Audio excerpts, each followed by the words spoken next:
1958, Simon Le Bon of Duran Duran was born. And we played 62, I guess. We played that song because anytime Duran Duran is mentioned, Bill insists on playing Wild Boys. Not my favorite Duran Duran song, Bill's favorite. And we never play it. And so finally today, she said, okay, Bill, you could have. It's the only Duran Duran song that sounds different. That it has some character to it. Now, I would like to ask Nick, who's filling in for Katie today. She's fine, by the way. You'd never heard that song before, correct, Nick? I realize I've heard parts of it, but man, I could feel the hair on my neck stand up listening to that whole track. Yeah, you see? Just full of energy and vigor. Here's the thing about that song. If you listen to it closely, Simon is barely hitting those high notes, and oftentimes mangling those high notes. I know. And that's when he was young. I don't think he's singing that song anymore. No, they don't. I don't think he's performing that anymore. The song is, it came from, they were going to do a feature film based on the 1971 surreal sexual novel The Wild Boys, A Book of the Dead, by William Burroughs. And they were going to make a movie of that, and that was, so that song was going to be the theme song for the movie, but the movie never got made. Of course, Duran Duran taking their name from a William Burroughs novel. Duran was a sexual device, a pleasuring device. It was in Barbarella, wasn't it? I'm not sure. Yes. Yes. It was in Barbarella. Was it? I don't think it was. Yeah. And so that's where they took their name, and they were. And I like that song because it sounds different. Nothing happens in that song. What do you mean? It's just some drums and them saying, Wild Boys, Wild Boys, What do you Wild mean nothing happens Boys. Song was stirring up something inside me, though. in that song? I'm telling you. Want to take a group of my friends with a few cold ones out to the woods, do a little dance number, and fight off our werewolf feelings through the power of our sexual tension. Well, the blood flow was immediate, wasn't it, Nick? Wow. The blood flow was immediate. All right, let me take a look at this. Let's see what we got here. Okay. The Wild Boys are calling on their way back from the fire. In August moons surrender to a dust cloud on the rise. I think Nick has it. Wild boys fallen far from glory, reckless and so hungered. Let me get deeper into the song here. We'll see here. Yeah, there you go. Let's see. You got sirens for a welcome. There's blood stain for your pain. This is good for Halloween. And your telephone's been ringing while you're dancing in the rain. Now, what that means, I have no idea. Wild boys wonder where is glory, where is all your angels. Now the figureheads have fell, and lovers war with arrows over secrets they could tell. They tried to tame you. Looks like they'll try again. But the boys will never lose it. Wild boys never choose this way. They never close your eyes. Boy, I love it. I like it. Okay. It's the only Duran Duran song I really care for. Now, see, You're not a woman of a certain age, Bill. That's why. See, when the band was just breaking, I was in my early days of radio, and what was great about this song is that it started cold, and then there was a break after that, so you could do your station identification after that break. Yeah. So you could say something like 608 on X96, and then start the record. It would start faster if it was on a turntable. Yeah. You let that But go. you're not done yet. You're not done yet. No.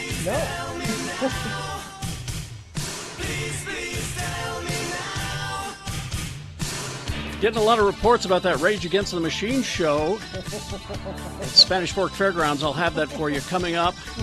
68 degrees outside right now.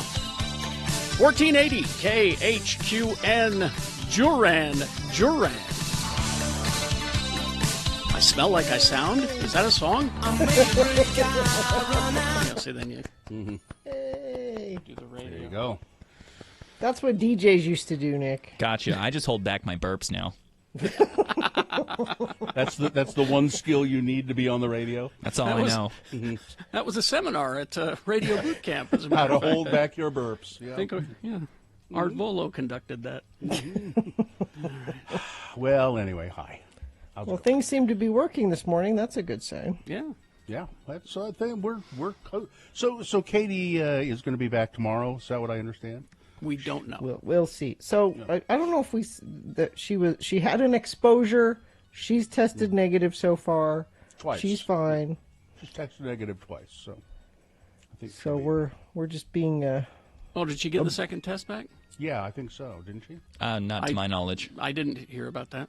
I'll look it up. I'm sure. My friend Lee got his second test back, and he's. Oh, I didn't know negative, so- he was Yeah, exposed. he was on Saturday. He says, "I'm rooting for pneumonia." Isn't that strange? Yeah. Rooting for pneumonia. I know how to deal with pneumonia. Yeah. Oh no, the last thing Katie said, early evening yesterday, she still didn't have her second test results back. Yeah. So she should know today for sure. But they say no phone call is a good sign. They're just taking their time to let her know. If she was positive, they would have called her. So Well, and she says she's staying in her parents' RV, so she can, yeah, like in her parents' driveway or something. I would, or I'm somewhere. Worried, well, I'm worried she's cold. It's very cold. Gina, you have an RV. You have a trailer. Yeah. They have heaters in them. Oh, You might I have know. noticed that. Have you ever noticed that there's a propane powered heater in there that you can But turn it's still on? like 20 degrees outside. Gina, I can assure you she'll be nice and warm with her propane-heated RV. It works just as well as any sort of heating device. It's like do you go through some sort of real life experiences and discount them or don't? But I'm worried she'll be cold. You've been at Glacier National Park in your damn trailer at night, and you've turned on the heater. As long as the tanks were maintained in the RV, Exactly. she's going to be just fine. Listen to Mr. Hill. I could send Bobby over to polish them tanks up for you if you'd like. Dad, I've got my stamp collecting class. Oh man, I hope she'll be fine. I'm sure they've thought of everything. You know. I know. they might have blankets. Maybe someone will take her some soup. I hope so. Well, All right, let's get going. yeah, we ought to officially begin the show. We will take your check-ins at 877-602-9696. We had that nice call yesterday from, his name was Logan, Yes. who wanted to say how happy he was for his mother, April, taking him to school early every morning. It was so nice. So anything you would like to contribute, 877-602-9696. It gives the show just a little kick in the pants, a little boost, gets us going, makes us happy to do it if you check in with us at 877-602-9696. All right, we'll take a break. We'll be back and get this thing started after these. Hoops Vision Correction, HOOPES Vision.com. We're coming toward the end of the year, and so you need to be thinking about that money you've got in your savings account there. Yeah. What are those called, where you have to use it? Health for the savings end? account. Yeah. Health savings, yeah. So Hoops Vision is the place you want to go to get your Carrie's been there, and I've been there. Our family members have all been there. So, I mean, there are a lot of things you can't do this year. You can't go on a European vacation, probably. You can't go to a big concert, but you can go to Hoops Vision and get rid of your glasses or contact lenses with their life-changing LASIK procedure. They are Utah's trusted LASIK experts at Hoops Vision. And right now, $500 off per eye. That's $1,000 savings. So call them and make your no-obligation appointment. It's 877-30-LASIK. That's 877-305-2745. Or go to their website, hoopsvision.com.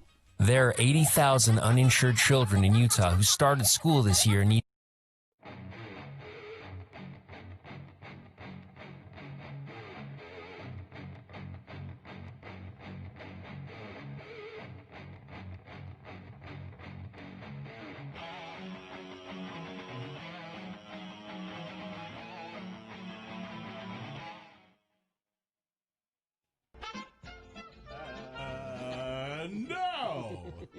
And now, it's time to play the game that everyone wants to play. It's Beat Gina! Beat Gina brought to you today by Hasta Games. Hasta Games in Midvale has the best selection of board games, magic, and Dungeons & Dragons. And Hasta also buys used games. Hasta Games on 6831 South State Street, or go to HasterGames.com. And today, one lucky contestant will win a Fat Cats gift card. Yes, but that's not all.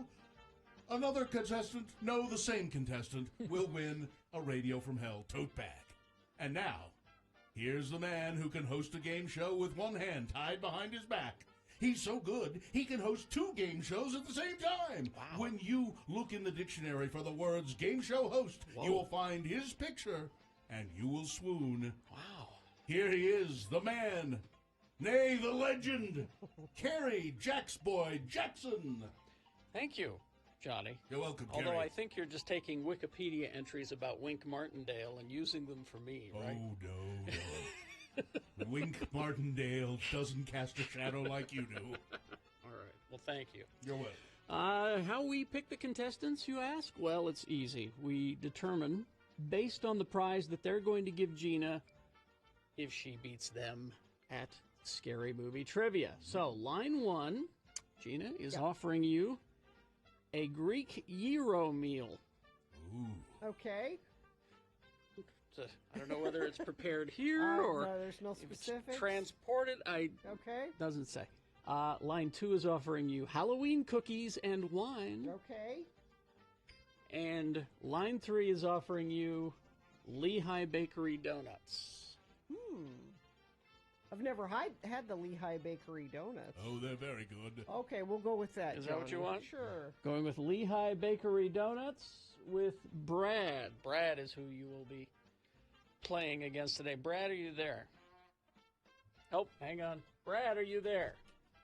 I'm here. All right, good. Thank you, Brad. I was doing some work during the commercial. All right.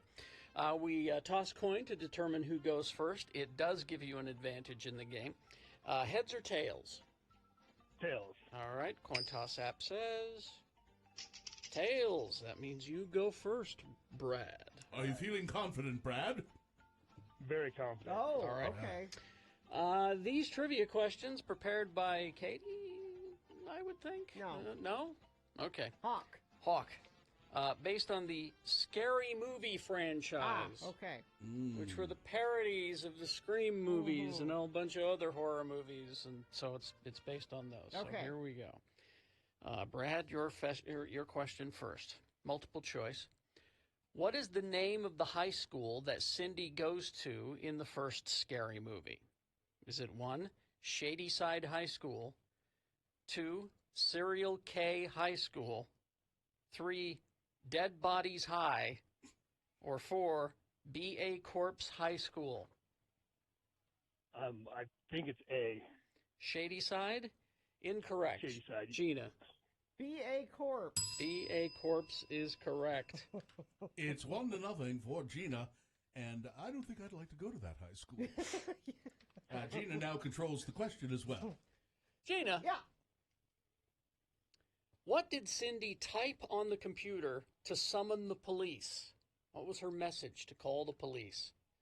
Was it 1, the killer's in the house, 2, white woman in trouble, 3, can you bring some donuts, 4, I've fallen and I can't get up? White woman in trouble. Wow. That's 2-0 for Gina, a commanding lead. But, Brad, you have a chance to climb back into the game. Brad? All right. What is the book that Cindy is reading? Is it 1, Harry Pothead, 2, Board of the Rings, 3, The Gay Gatsby, or 4, The I'm Really Hungry Games? The Gay Gatsby. Incorrect, Gina. I don't know. A. A, Harry Pothead? Yeah. Oh, that was a total guess.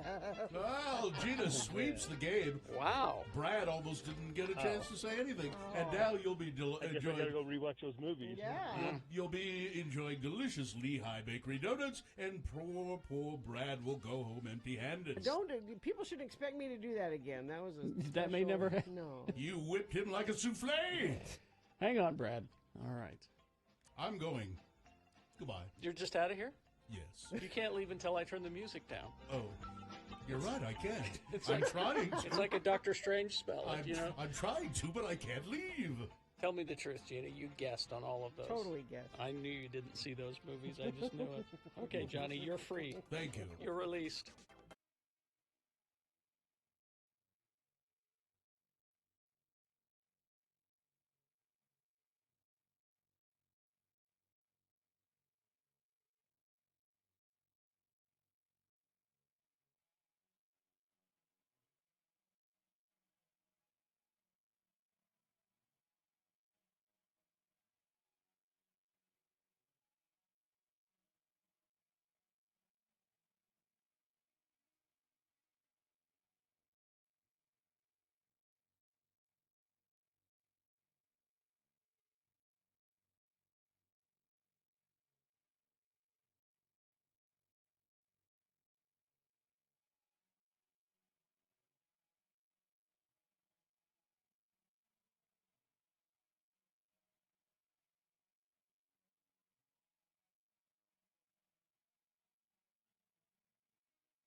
All right, 6:21. Let's get this over with. Yeah, we'll officially begin the program, and then you can check in with us if you have a mind to do it. 877-602-9696 is the number.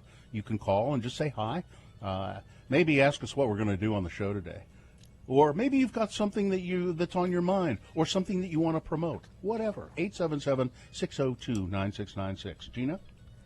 At Strong Volkswagen, you get a lifetime warranty, no charge, engine, transmission, car washes, and more for life, no charge. The moon is 85.4% of full. It will be full very soon now. Saturday, it'll be a full moon. The moon will rise today at 5:14 p.m., today being Tuesday. It's the 27th day of October in the year of our Lord Jesus Christ, 2020. And this is week number 30, day 211 of our pandemic broadcasts. As we broadcast individually from our homes, this is the morning show where the blood flow is immediate. It's the Radio from Hell show, starring the Lords of Morning Radio, Kerry Jackson. I'm Bill Allred. That's Gina Barberi right there. Filling in for our producer, Katie for short, is Nick's your buddy, Nick's your pal. And I believe we probably have Skip and Miriam in the producer's booth working away there. Thank you very much for being there. And now, if you are there, we will go to your calls. But you are not there, so whatever. It's today is a National Tell a Story Day. So tell somebody a story. It's Navy Day, Gina.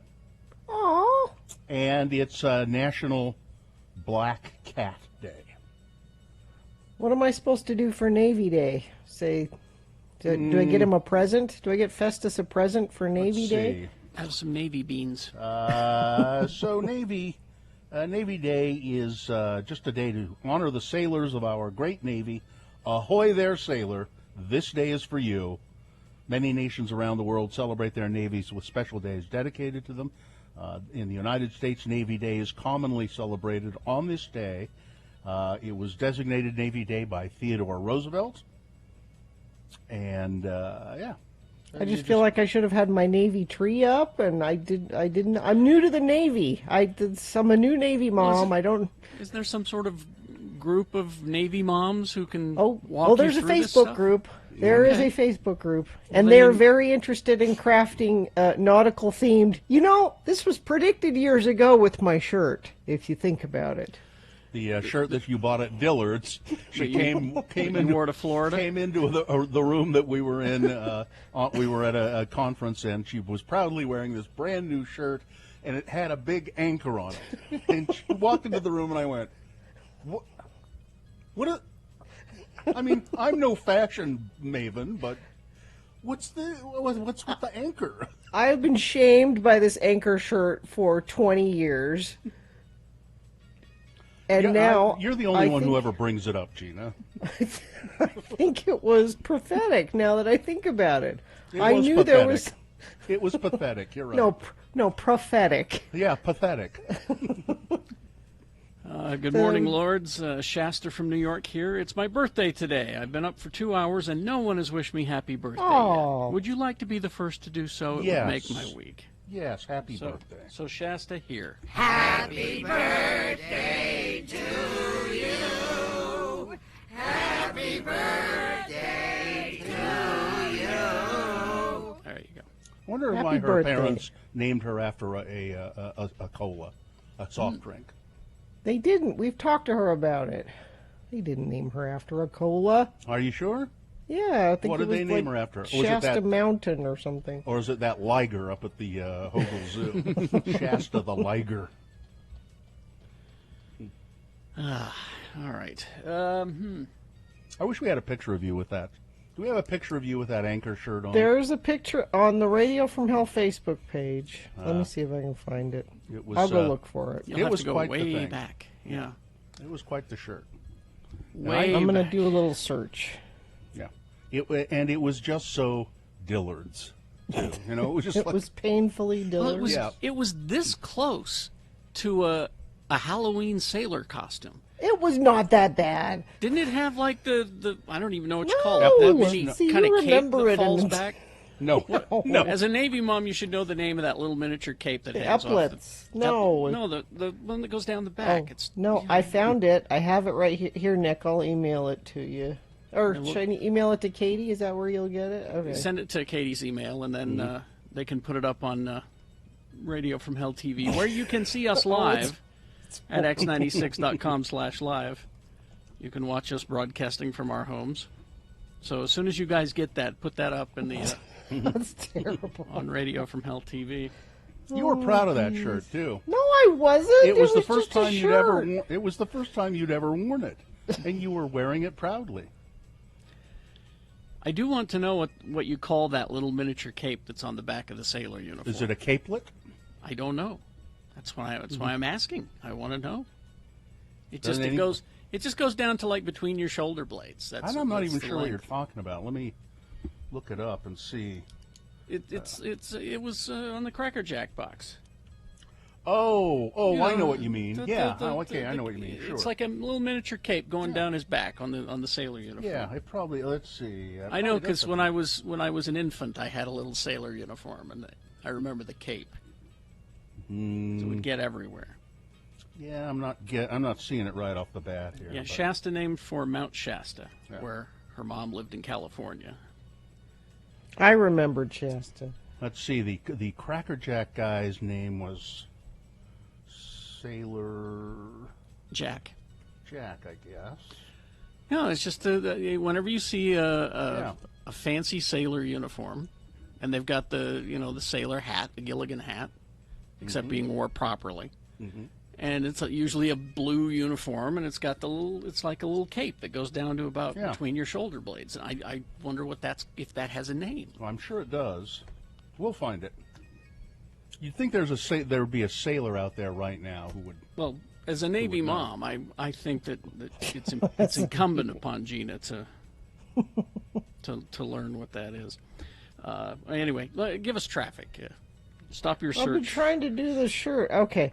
Single vehicle crash on the Ram from eastbound I-80 to go I-15 northbound in North Salt Lake. Utah Highway Patrol is on the scene there. Stalled semi-truck southbound I-15 just approaching the I-84 interchange in Riverdale off to the right shoulder. That's traffic. All right. Thank you. We'll take a break. We will be back with full-strength big boy news and opinioendo. Maybe we'll get that picture of Gina's sailor outfit coming up.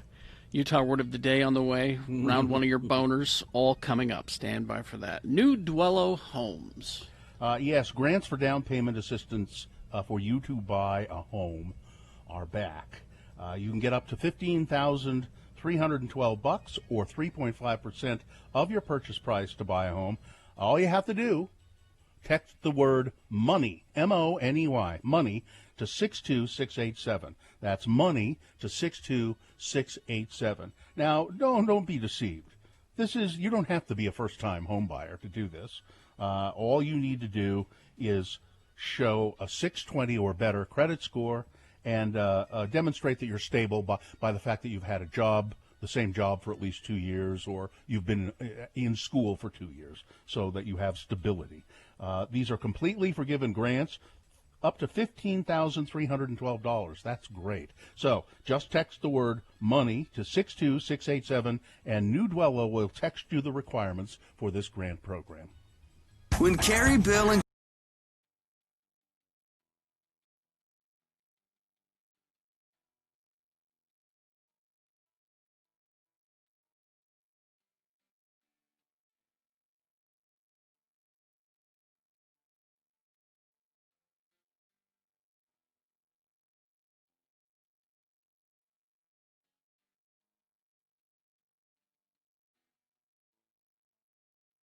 My grandpa never said that. What was that all about? Fine, I won't say anything. No, then. we're not saying don't say anything. We're trying to. For how many years have you been here? We're trying to still teach you. Please say things. But, wait for a break in the sentence. When someone is in mid-sentence, you don't start talking. I might forget what I was going to say. There is that. There is that. There's an unplanned course change being fed into the instruments, sir. The minute it comes to me. No, Leanne, we're not going to stop being mean to Gina. Go away. I'm not answering that call. Well, no, let me talk to Leanne. Hi, Leanne. How are you? Hi, how are you? Now, Leanne, have you been listening this morning? I have. Yeah, I don't think of being particularly mean to Gina. Well, okay, you guys are always picking on her at some point. You have to be nice to her. Why? I might cry. Yeah, see? I think... Don't make Gina cry. Okay. Leanne, you and Gina are single-handedly putting women's rights into the Middle Ages. All right? You fight like hell for equal rights to work just like the men, and then you get here and expect special treatment. No, it's not special treatment. It's called don't be mean. Yeah, that's what I'm saying. That's special treatment. Don't be mean. Don't be mean or you might make her cry. You have to understand Carrie's mean to everyone. Yes. Thanks, Leanne. Thank you, You're Leanne. welcome. I love you guys. See you later. Oh, my God. Michelle. Hi, Michelle. Hi. How are you this morning? I'm just fine. You're a great Americanist. What can we do for you? I just wanted to tell you to be nice to Gina. That's all I okay, thanks. I was feeling sad for her. See, you were going to cry for me, huh? I was. I think I had a couple of tears welling Michelle, up, do you think you know what? This is wrong. Michelle, do you think women need special treatment in the workplace? I never said they needed special treatment. No, I'm asking you a question. No. Okay, then. Michelle. But there's a difference between special treatment and just common courtesy. Michelle. Being nice. Michelle, is it common courtesy? Now, have you've been listening this morning? Yes. Yes. All I'm trying to do is get through this feature. Yeah. And Gina is saying, well, that's what happened to the... How is that common courtesy? So you know what I did? I stopped and said, well, then tell us all about it. Apparently you were being sarcastic. And Apparently... then you yelled at her a I minute didn't, later for like 5 minutes. You guys didn't stop. You just all kept right. going. No, I didn't yell. Michelle. I didn't yell. Michelle. Michelle. Is it common courtesy to interrupt someone when they're speaking? No, but she said she was sorry. But very she says sorry. she's sorry every day. But I'm really, really sorry. Oh, wait a minute. Michelle's right. Gina said she was sorry. I'm sorry, and you kept going, and you kept going, and I thought, that poor girl is either Again, gonna cry or Michelle, quit. you and Gina are setting back women's rights 30 or 40 years. I have to disagree with you. I think it's Just only 20. apologize, Michelle. Michelle, just tell Carrie you're sorry. You're wrong, and you know why? Why am Because I you're a wrong? woman. That's why. Okay. But thanks for If trying. I were as smart as you guys, I'd know when.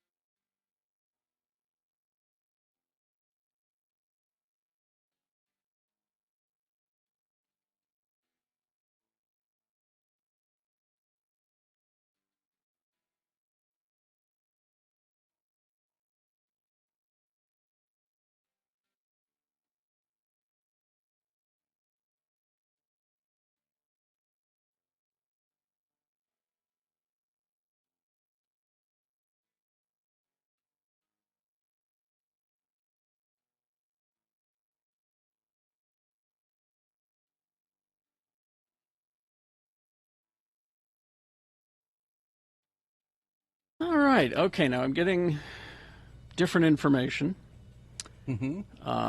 Some people are saying it's called, we're talking about the sailor uniform and the little miniature cape that goes down between the shoulder blades in a proper sailor uniform. Some people are calling it a flap collar. Some are calling it a jumper cap. And some say it's just an ascot with a scarf type thing. But I don't remember the scarf tie in the front. I don't either. And you haven't found it? No, I haven't had time to really look. Gina?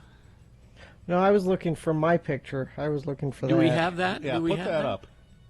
X96.com/live. You can see a picture of Gina's horrible shirt, sailor costume. This is historically horrible. This is a picture from many years many years ago. Do we have that? She walked into the room wearing this. We were all there. She walked into the room wearing it. I could sense everybody sort of gasping inwardly, and of course I was the only one who said something. Hey, nice Florida. shirt. Yeah. Didn't I'll buy a nautical themed shirt because it's Florida. There's your first mistake. That was some of the thinking that was involved, I believe. Yeah, really erroneous thinking, if you ask me. But well, when they find it, we can put it up. I guess we're not getting that picture. I think we're having some trouble. All right. Well, let's get to the news then, shall we? Big boy news and opinioendo brought to you by Utah's newest craft brewery, Ogden River Brewing, is open and pouring at 358 Park Boulevard in Ogden City. Check out menus and what's on tap at ogdenriverbrewing.com. Well, they're making a really big deal about this, and I suppose they should. Bette Midler confirming, yes, we are going to do Hocus Pocus with the original cast. She and Sarah Jessica Parker and Kathy Najimy will return and redo Hocus Pocus, a movie that some people just adore. I know my my oldest daughter, just when she was a kid, she'd watch that thing over and over and over again. It is beloved by some people. I've never seen it. I haven't really. I've seen little bits of it here and there, but they wanted to make a movie. They asked us if we were interested, and of course, all of us said yes. We are game to do it. And it says it will be reunited. They will be reunited, the original cast. Now that, of course, means the three witches, the Sanderson sisters. But I mean, how about Zachary Binks? Is the person who played Zachary Binks in it, the original? Is he going to come back as? I don't know. I didn't see the movie. I can't help you. I just that was my daughter's favorite character, Zachary Binks. She changed her name to Zachary Binks for a while. Call me Zachary Binks. And he gets he gets turned into a cat, I believe, by the Sanderson sisters. It's a small role, but pivotal. So. Let's see. And the lawsuit filed against Sacha Baron Cohen as a result of Borat 2 has been dismissed. The suit was originally filed in Georgia by the daughter of Judith Dim Evans, a Holocaust survivor who appeared in the movie, alleging that her mother had been tricked into appearing in Borat 2. A judge in the state rejected the lawsuit, and it was withdrawn by Evans's daughter. The scene in question depicts an anti-Semitic Borat in a synagogue wearing a horrendous Jewish stereotype demon outfit, and he comes in and starts talking to these two old Jewish women who are in the synagogue. Evans and her fellow synagogue goers show Borat love and compassion in the scene, and it's charming. And the two And Sacha women Baron Cohen is Jewish. We should probably mention. Yeah. And a big. He's always doing stuff to benefit Holocaust survivors and Holocaust research and so forth. And I think mainly the lawsuit got dismissed because now the woman whose daughter filed the lawsuit has since died. Really? Yeah. And I think her daughter probably got a better look at the scene, and Sacha Baron Cohen also talked about what a wonderful person she was. He said her life was a powerful rebuke to people who deny the Holocaust. And with this film, this is the judge speaking. With this film and his activism, Sacha Baron Cohen will continue his advocacy to combat Holocaust denial around the world. But they've dismissed the suit. The family said, "No, you're right. We should withdraw it."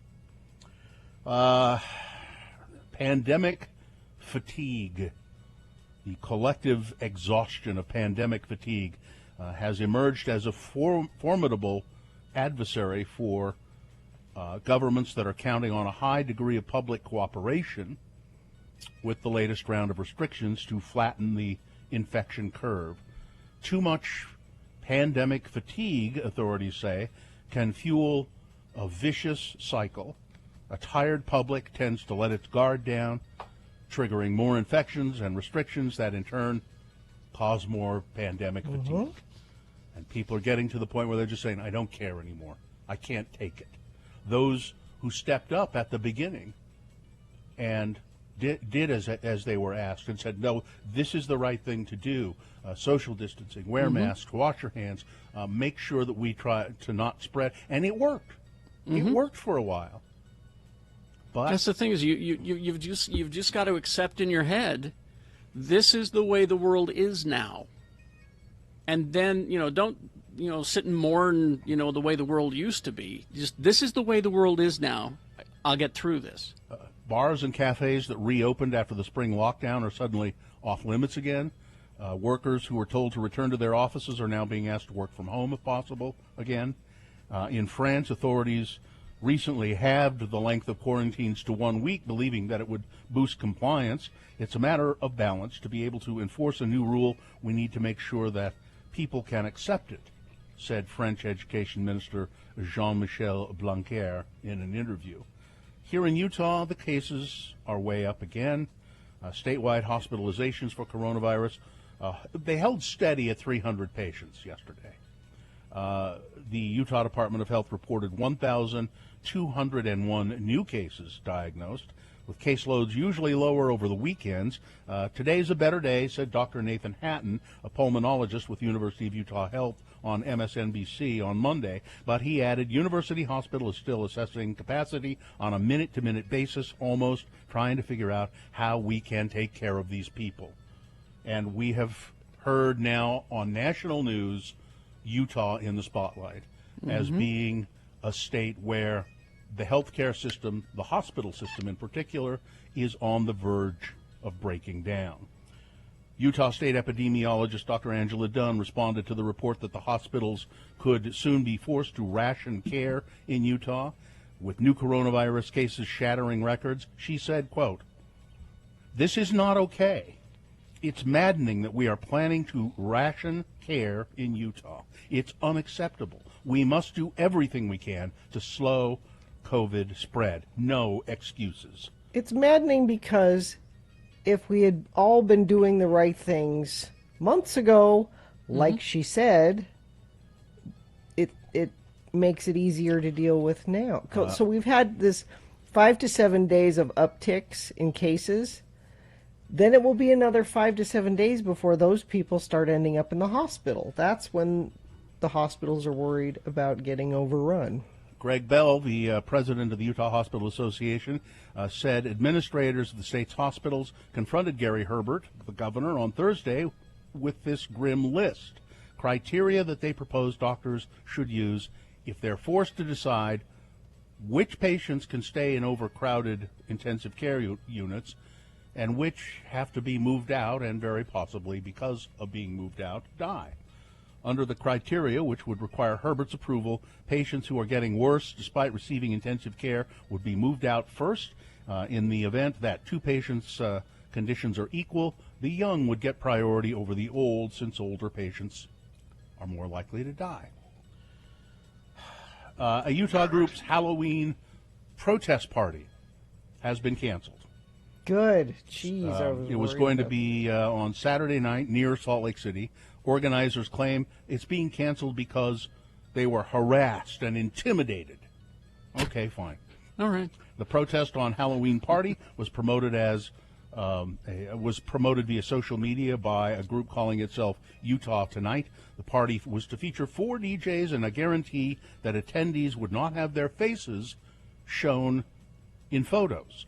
As recent as last, because you're doing something wrong.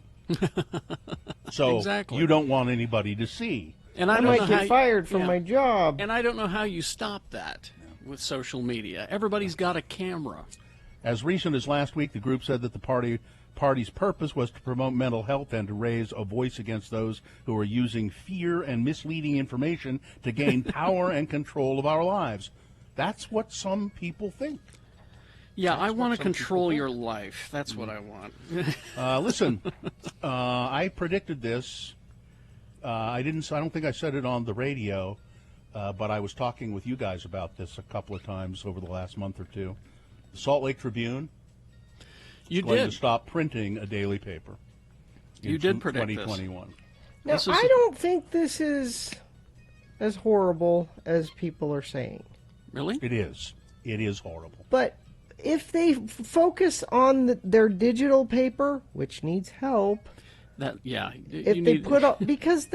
when was the last time you bought a paper? Part of the reason you don't buy one is because there's nothing much there anymore. It's thin. I get one on my porch every day, and there are people who don't have the internet who rely on reporting in a daily paper. And we're not going to have that. It's horrible. It's dreadful. I subscribe to the Tribune. Mm-hmm. I don't get a physical paper. I subscribe to the digital paper, and I read stories from it every day. I read stories from both the online and the physical paper. I get it. I go pick it up off the porch, and as thin and awful as it is, there's usually something in there that first of all, they don't have online for some reason. The thing that's different about the funnies, is getting, isn't it? It's the funnies. You miss the funnies, right? No, when you're reading the paper, you're scanning through, and you go, "Oh, that looks interesting. That looks interesting." You might come across stories you wouldn't necessarily get online, because online everything is carefully curated, and you usually read stories about this, so we're going to push those stories toward you, and you might miss some things. The other reason it's horrible, Gina, is they're going to lay people off. Yeah, they'll have to. That's horrible. They'll have to. And I don't think I mentioned there's going to be they are still going to print one paper a week. They're going to do a weekly sort of paper, which would have not breaking news stories, but it'll have long-form stories, and it'll come out on Sunday. If they are, in fact, going to go mostly digital, they really need to work on that website. Mm-hmm. So we need to pay a tip of the hat, give a tip of the hat. Born on this day, Dr. Stamen Grigorov, 147 years ago, something like that today, 1878. Who was Dr. Grigorov? He was a Bulgarian microbiologist, and he invented yogurt. Now, did he invent it, or did he just discover it? I think he invented it, but it says here he discovered the bacterium essential to the fermentation of yogurt, and he also contributed to the development of the world's first tuberculosis vaccine. He was born in the village of Studin Izvor, located in the Trun region of Bulgaria. He was a passionate scientist from a young age, and went on to earn a doctorate from the Medical University of Geneva, Switzerland, which back in 100 and some odd years ago, it took 12 days to get that doctorate. Really? Yeah, well, there wasn't much. You know, they didn't have much to learn. Oh, okay. Well, they didn't have much to learn. Here's some yogurt. Here's some yogurt for you. Now, you listen to me, light buddy. Our basic appetites can and must be controlled. I myself am a monk with regard to the sexual intercourse, and hence I'm a beacon of good, fine health, and more importantly, so's my dear, beautiful wife. I didn't realize. Fortunately, I can help you, and so can someone else. Who? The Bulgarians. The Bulgarians? Yeah, the Bulgarians live longer than any other humans on Earth. And you know why? No, I'm sorry. I don't know any Bulgarians. Yogurt. Yogurt? Nurse Graves. Yes, Doctor. Take Mr. Lightbody immediately to the yogurt room and give him 15 gallons. Oh, no, I can't eat 15 gallons of yogurt. Oh, it's not going in that end, Mr. Lightbody. There you go. Mr. Lightbody. The Bulgarians. It's too bad that was such a terrible movie. That was a wonderful performance. I enjoyed it. By Anthony Hopkins. Yeah. I don't know any Bulgarians. Dr. Kellogg. All right. Sports weather traffic, Gina. Shaquille O'Neal is switching from basketball mode to cartoon mode. Am I stealing your geek news, Carrie? No. I don't know. No, I wasn't going to touch this one. The famed basketball players partnered with Genius Brands to co-create, co-produce, and star in an upcoming animated children's show called Shaq's Garage. It chronicles the adventures of a group of cartoon automobiles with their own unique capabilities. O'Neal is an avid collector of cars. He will voice the show's main character, Big Diesel, as the vehicles go on various adventures while communicating through a secret language known as... What? What? It's terrible. Shakanese. No. Oh, my. Oh, my. Oh. That's just not... It's not... Okay. But see, this is a business model now, because after the success of Cars wasn't necessarily the movies; it was the toys. Mm-hmm. They sell like crazy. So DC decided they're going to do a series for little kids about the Batmobile and the Bat Cycle, and there's even a Bat Truck now. Apparently, yeah. I had no idea, and they're talking cars. And so Shaq said, "Oh, this is where I'm making the money. Yeah, is the selling of the toys. Talking cars. They speak Shakanese. Shakanese. Okay. We've got Game 6 of the World Series today at 6 o'clock. The Dodgers lead the series 3-2. That's sports. Weather, it's chilly this morning again, 27 right now. Will be slightly warmer in the afternoon than we were yesterday, 44. And looks like by Halloween on Saturday, we'll be up to 65. So that will be much warmer than it is today. Right. Traffic, we've got incident management now trying to tow the car blocking eastbound lanes on California Avenue, but multiple vehicle and police still have all southbound Bangor highway lanes closed. All traffic going south on Bangor is being diverted onto California Avenue. So that's a big mess. Avoid that area. Scott Hale is offering a furnace tune-up with a free airflow test for only $39. Call Scott Hale, 801-264-HALE. All right. Did we get the sailor picture up yet on Radio from Hell TV? Do you have that? Mm-hmm. Gina in her sailor costume? It's coming, maybe. Yeah, it's maybe. not a costume. We have it. It was just a shirt. It's just a shirt. There it is. There it is. That's 96.com/live. Oh yeah. See, I remember it as being more nautical than that. Yeah, it's slightly nautical. Had a big anchor right between your breasts, right in the cleavage there. Well, where else would you put it? I put it on the back somewhere. You know. It was I bought a new shirt. So we were going to our morning show boot camp that we used to do things, and this time it was in Florida, and I thought that looked like a shirt you would wear in Florida. Yeah. So I don't. It doesn't look as bad as I remember it. As bad as you made me feel about wearing it, it doesn't look that bad. I wasn't the only one. You started it. Carrie's wife took you by the hand and said, "Come come on, honey, we're going to go buy you another shirt. That's true. She was. Yeah, you don't want to wear that. It was like crisis intervention. Yeah. So there it is. All right, 6:54. We do have Utah Word coming up. Stand by for that. And let's see. Oh yeah, round one of your boners coming up. All of that and more on the way as we broadcast live from our homes. And you can watch us at x96.com/live. You can see us in our various home studios. And of course, there's Nick there in the main studio in Salt Lake. Thanks, holding Nick. things together. Thank you. And we'll take a break. We will be back with Utah Word after these. Scott Hale, Plumbing, Heating, and Air. Scott Hale, the time is running out for you to take advantage of this offer from Scott Hale. $39 furnace tune-up with a free airflow test from Scott Hale. So get to it because it's going to, as far as I know, that offer ends on the 31st of October, so just a few days. Scott Hale, Plumbing, Heating, and Air, committed to the community and the customers and their employees' health, so they're taking extra precautions before and after entering your home. Call Scott Hale at 801-264-HALE. That's 264-HALE. Remember, you can get $125 off a $300 repair. That includes plumbing, heating, drain cleaning, air, all of that. 100% satisfaction guarantee from Scott Hale. They've been serving the community for a long time, and they've got a lot of trucks out. I see them all the time, so they'll get to you fast. Go to 801-264-HALE, that's 264-HALE, or scotthale.com.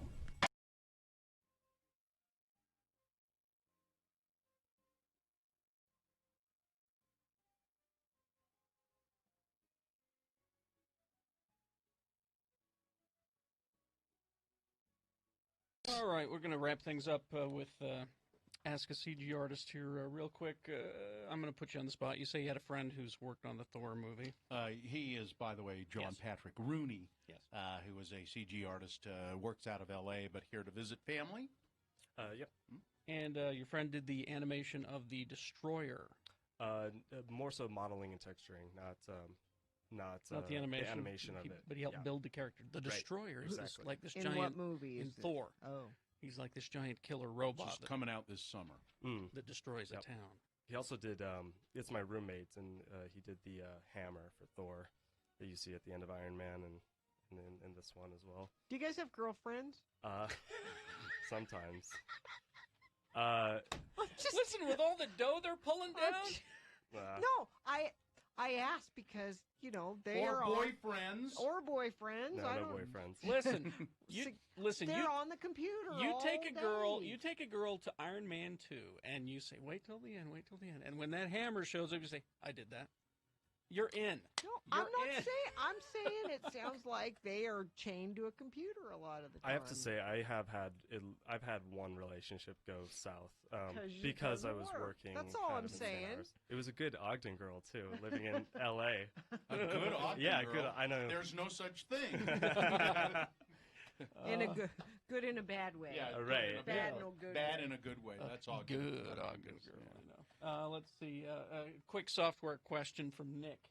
Let's see. Go ahead, Nick. Thanks for letting me listen. Yeah. Maya, I guess, is the standard. How does 3D Max compare?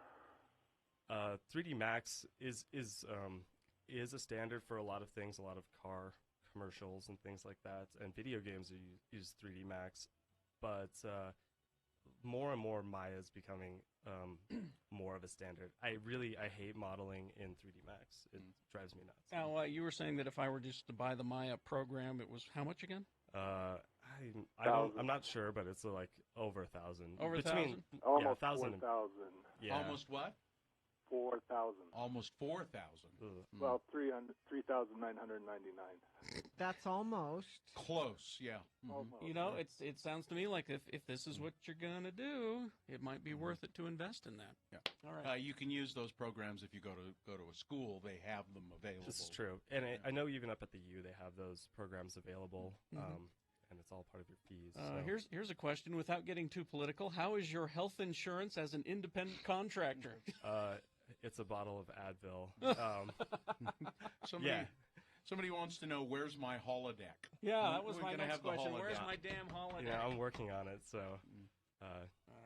any requests? And send my way. here's the final question, which I think is the best one. This is: do you have to be good at math? No, you don't. Perfect.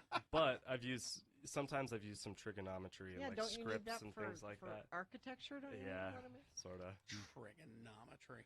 If people want to see some of the stuff, is there a place that people can go? Do you have a website where they can see your demo? I have my demo reel on Vimeo, but it's just you can go ahead and email me at johnpatrickrooney@gmail.com, and I will send you an email with some info. John Patrick Rooney, Irish? Yes. Oh. Irish question mark? John Patrick Rooney @gmail.com. St. Patrick's Day Parade Saturday, you know. Right, I'll stop by. All right.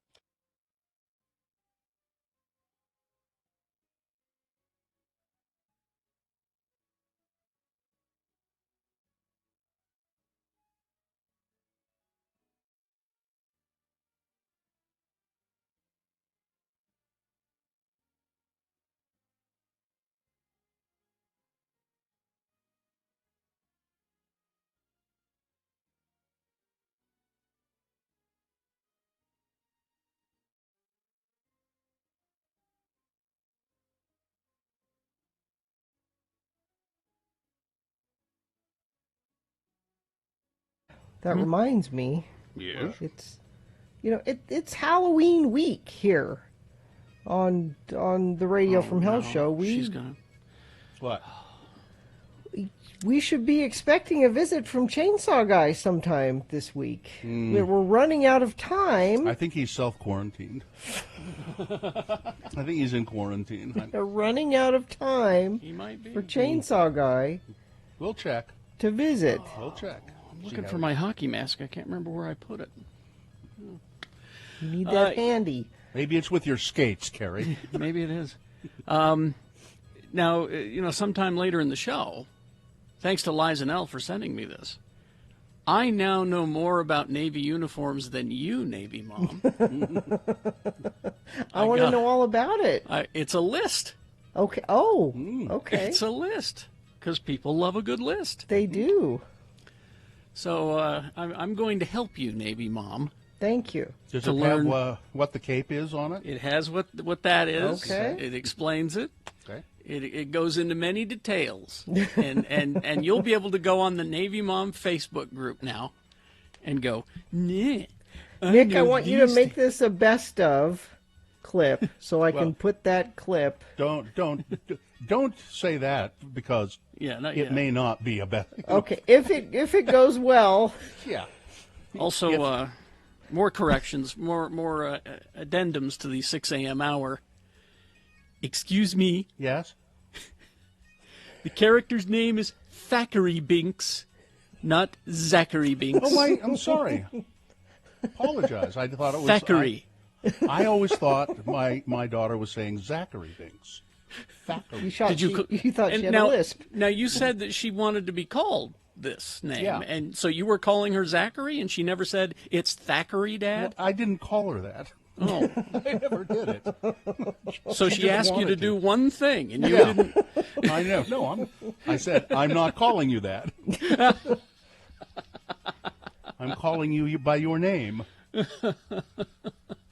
It's Pug. All right. Should we? We have a sponsor for this. We should do it. Okay. Ran Life, your local mortgage experts, their knowledgeable team, can and will find you the lowest fetch-in rates available and have you closed in an easy, streamlined e-close experience. RanLife.com. Okay.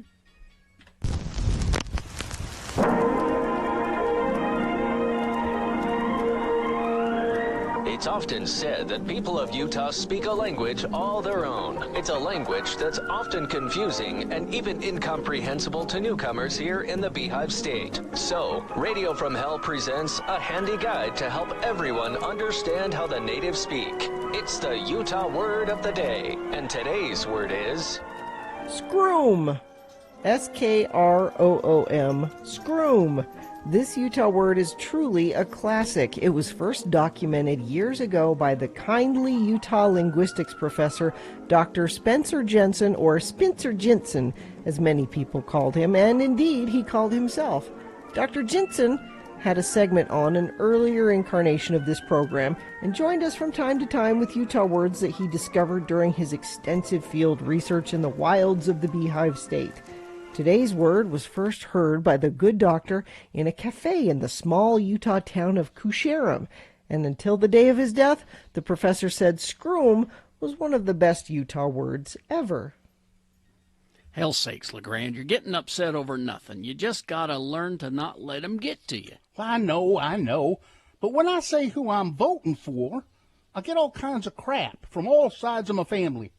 I mean, it just ain't right of them to give me all kinds of crap when I make my presidential choice known to them. I mean, you're right. At least you're not voting for the Kanye West Michelle Tidball ticket for president. Well, if it was just Tidball running, I might have voted for her. Tidball, she's solid and would have been a good choice. But, paired with Kanye, well, I mean, I think Kanye is okay, but he's just a little off these days, kind of loopy. Tidball is tops, but not if Kanye comes as part of that ticket. Well, then, so who do you pick, then? Who gets your vote for president this year? Seems to me the obvious choice is Princess Khadijah M. Jacob Fambro, running with Khadijah Miriam Jacob Sr. as the vice president. And you told your family, mother, father, brother, sister, all of them, that you're voting for the Princess Khadijah M. Jacob Fambro Jacob Sr. ticket for president and vice president this year. You actually told them that? I did, and they said I was crazy to do it. I was just throwing my vote away. Well, I said, I can't stand Trump, even though he does some stuff I like, the economy and such. Oh, and Space Force. And I don't really like Joe because of all that malarkey about his kid and that. So how did you decide on them two you're voting for? Well, I just looked down the ballot, and I picked the most interesting names. They don't have a chance of winning, don't you? I mean, they're not even on the ballot in most states. They can't get the votes to be president. Well, they don't have a chance to win if everyone has an attitude like you. And my family is the same way. I can vote how I want, for who I want. And if they're a long shot, well, I'll just vote harder.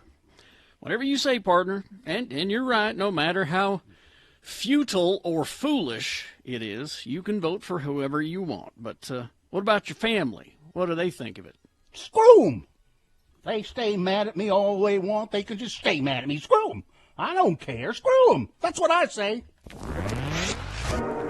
Join us again some other time as we examine how the Utah natives speak with the Utah Word of the Day.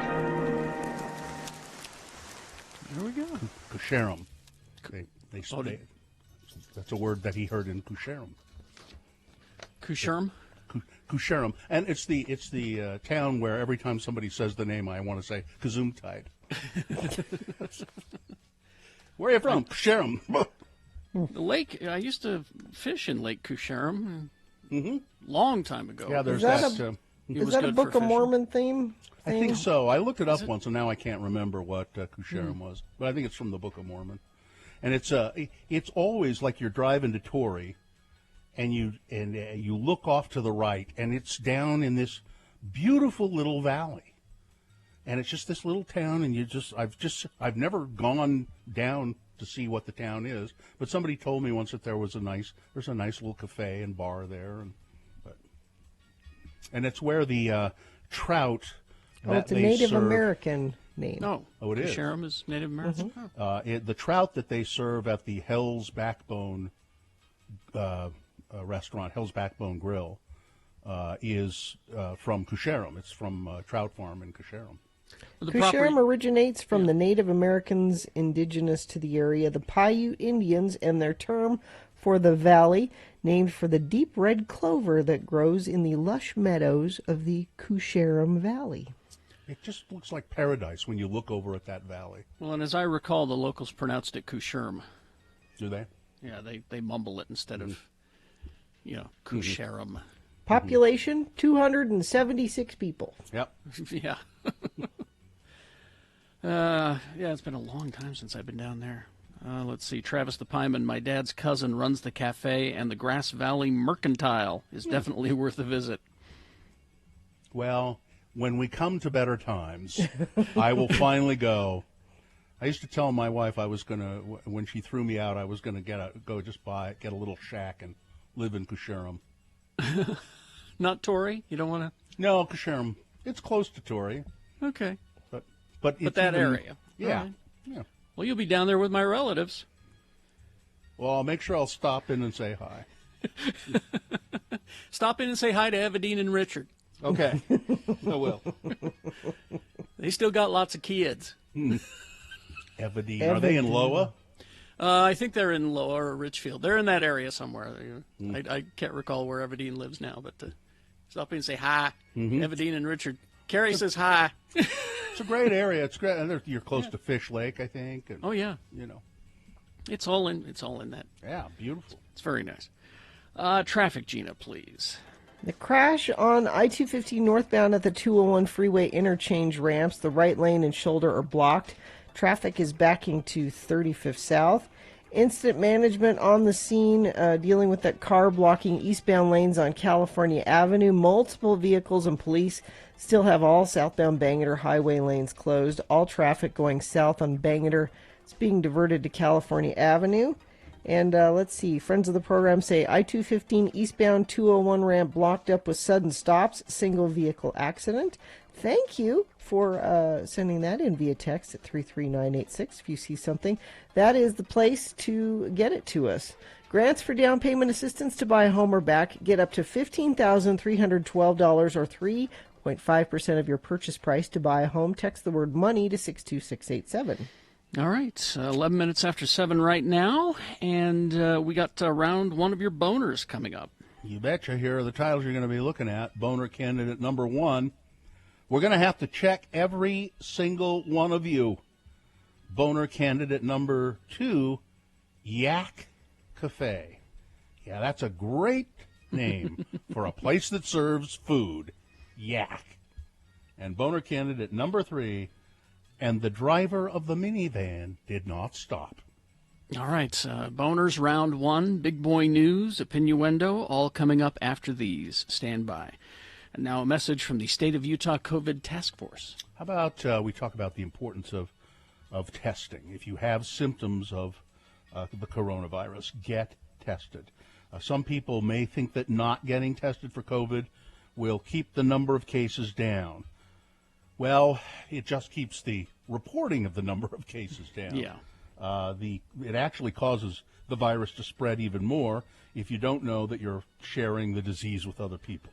So as we decrease the number of people who are exposed, we have fewer people who will need to quarantine or isolate, and that'll help keep schools and businesses open. So if you're sick or if you come into close contact with someone who tests positive while they had symptoms, you should get tested. Everyone with any COVID-19 symptom can get a test. Even if a teacher, coach, or doctor tells you to wait, don't wait. Get a test. If you want to find out how to get a test near you, go to coronavirus.utah.gov. Have you tried?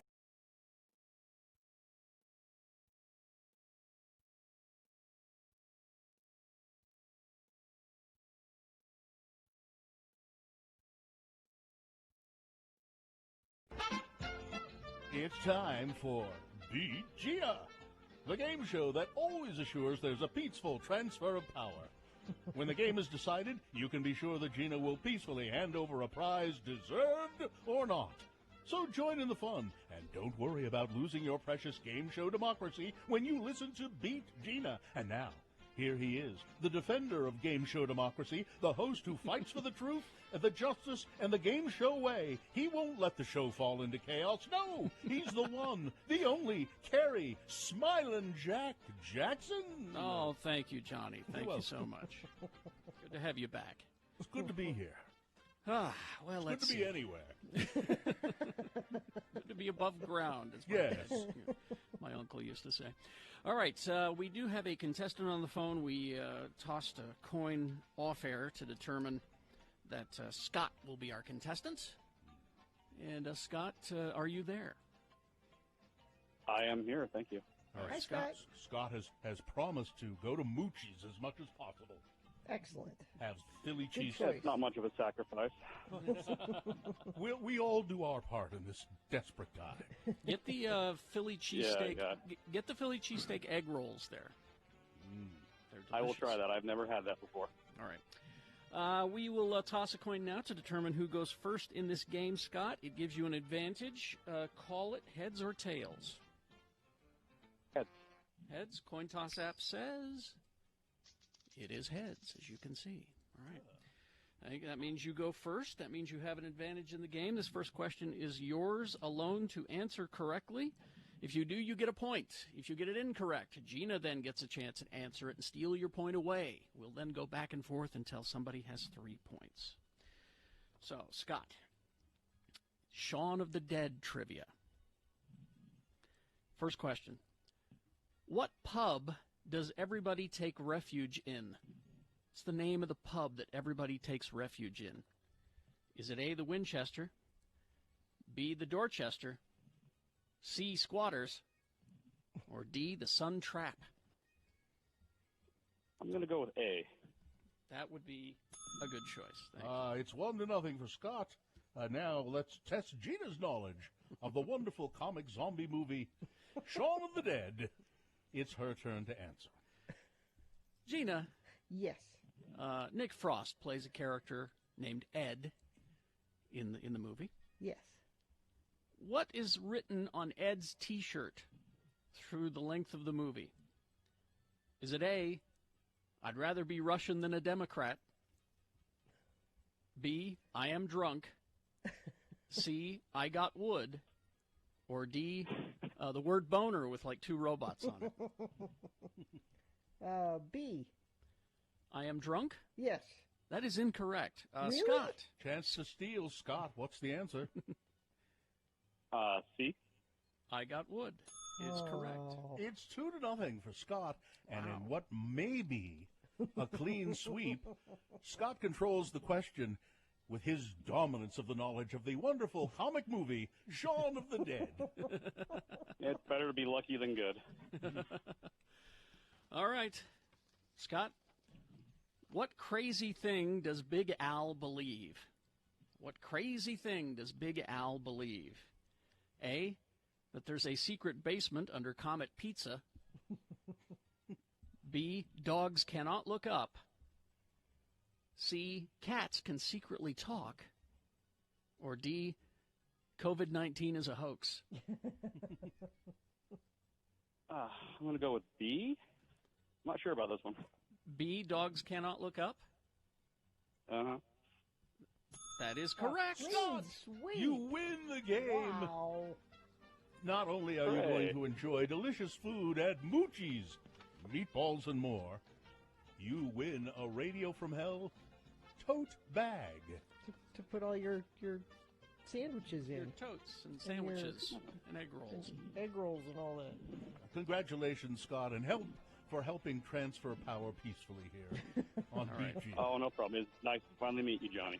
All right, Scott. Thank you. Hang on the line. Johnny fan. Hang on the line. I'll put that down as one fan. Hang on the line, and we'll get your information there, Scott. Thanks.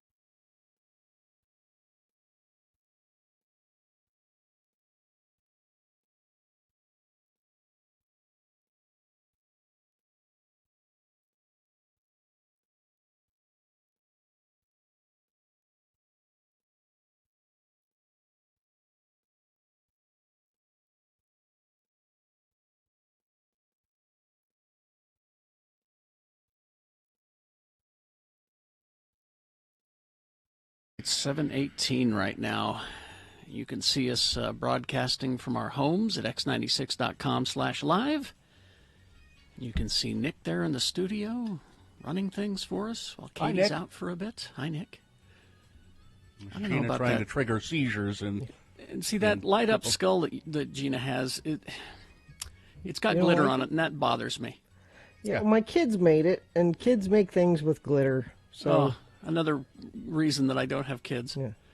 But it's Halloween week. We need to play some spooky songs, and so we I feel like we've not embraced the Halloweenness of this. You know why? Because there isn't a Halloween. There isn't Halloween this year. Well, but we need to do a little bit just so we feel a little Halloweeny. Why? I don't want to feel any little weenie. Because it's a distraction. Especially Halloweeny. Did you put together a list of Halloween movies? So I think we're gonna watch A Quiet Place with the kids on Halloween. Have they not seen that? Oh, that's a good one. And I think it's but I think it's scary without being, like super bloody, gory. Well, except for the birth scene. Isn't the birth scene kind of? Don't I remember There's just that as blood. There's not. You don't see the birth. It's just. What about A Quiet Place? I mean, not A Quiet Place. Bird Box. That would be really good for them. We watched that. Oh, you did. You seen Bird? Yeah. Have they seen Babadook? Yeah, don't show them that. Go ahead and give them nightmares. Nightmares. I'm looking for a little jump scare without the nightmares. That's what I'm looking for. No blood, little blood, jump scare. That's what I'm angling for. I bought the sign, by the way. What's on? Oh, sorry, no trick we're or not. treat? Yeah, we're not doing trick or treat. Will it get here in time? Yeah. Have you heard of Amazon? Well, she's ordering it through Etsy. Oh, that's true. They guaranteed Halloween delivery, because what's the point after that? Ed is suggesting movies for your list. Pretty Woman would be. Shut up, you. What does he want to do a horse racing movie for? I don't know. Halloween. Should we be doing boners and stuff Yes. here now? Oh, okay. Let's get to it. Here we go. Round one of your boners. 3 news stories. These are examples of bad, stupid, or funny human behavior. You will decide with your votes of these 3 candidates which one is the worst, which one deserves to go forward to boner fight and possibly become boner of the day. If it wins here, it's not boner of the day yet. Round 2 comes up at 8:20 with 3 different candidates. We get a winner there as well. We'll take these 2 winners and put them against each other at 9:20 this morning. That's when you'll decide boner of the day with Boner Fight. Right now, pick your champion of round 1. Send them forward. Here we go. 2 candidates now. A third after the news. Once you've heard all 3, then you will vote. One of you lucky random boner voters will receive. I can't buy it, gotta win it. Your name will be on a list, and someday we will figure out how mail works and send you your Radio from Hell boner t-shirt. And when you receive it, the blood flow will be immediate. Here's boner candidate number 1. We're going to have to check every one of you. Darwin, Australia, the Qatar Airways flight bound for Sydney, Australia, had been mysteriously stalled on the tarmac in Doha for more than 3 hours when an announcement boomed through the cabin. All female passengers, get your passports and disembark the plane immediately. All female passengers. So this is on the tarmac in Qatar. Okay. The women were marched from the plane and directed to ambulances where, according to Australian officials and accounts from some women, they were strip-searched, given invasive medical exams to see if they had recently given birth, because a newborn had been found abandoned in a bathroom at the airport. The episode in Doha sparked anger and disbelief in Australia. It called into question Qatar's treatment of women and threatened to tarnish diplomatic ties between the 2 countries. Among the women who told Australian officials that she had been examined while transiting through the Qatar capital was a 31-year-old Australian nurse who insisted that she be identified only by her first name, Jessica, because of the personal nature of the exam. She said, "I was scared. We were all like, can someone please tell us what's happening?" And all this woman said as we were being examined, "A baby has been found in a bin, and we need to test you." The exam occurred on October 2nd. The experience of the women went public only after an Australian news station, Channel 7, broke the news. The Australian government said it's demanding answers from Qatar. You said 30 women? Yeah. That's 30 assaults. Yeah. Yeah. Yeah, exactly. I don't think I would have insisted that I go to the embassy. I don't think you had a choice. You didn't have a choice. They said, bring your passport, and they took your passport and said, this is what you're doing. It's astonishing. Now Yeah. it shines a really harsh light on a lot of things that happen in some of these repressive countries. So somebody was pregnant and didn't want anybody to find out. Somebody couldn't get an abortion, and then they abandoned the baby. I don't think they've ever come to the. I'll look into some more research into this. I don't think they've come to a conclusion as to, who left the baby or anything. Yeah, but to 30 different women, that's just horrible. That's 30 assaults. We're going to have to check every single one of you. Boner candidate number 1. Here's boner candidate number 2, yak. Yeah, that's a great word to use. This is a cafe, and it's called the Yak Cafe. It's in Blanding, Utah. Since at least May, the owners of Yak's Cafe in Blanding have pushed back on public health experts' recommendations that people wear masks in public to reduce the spread of COVID.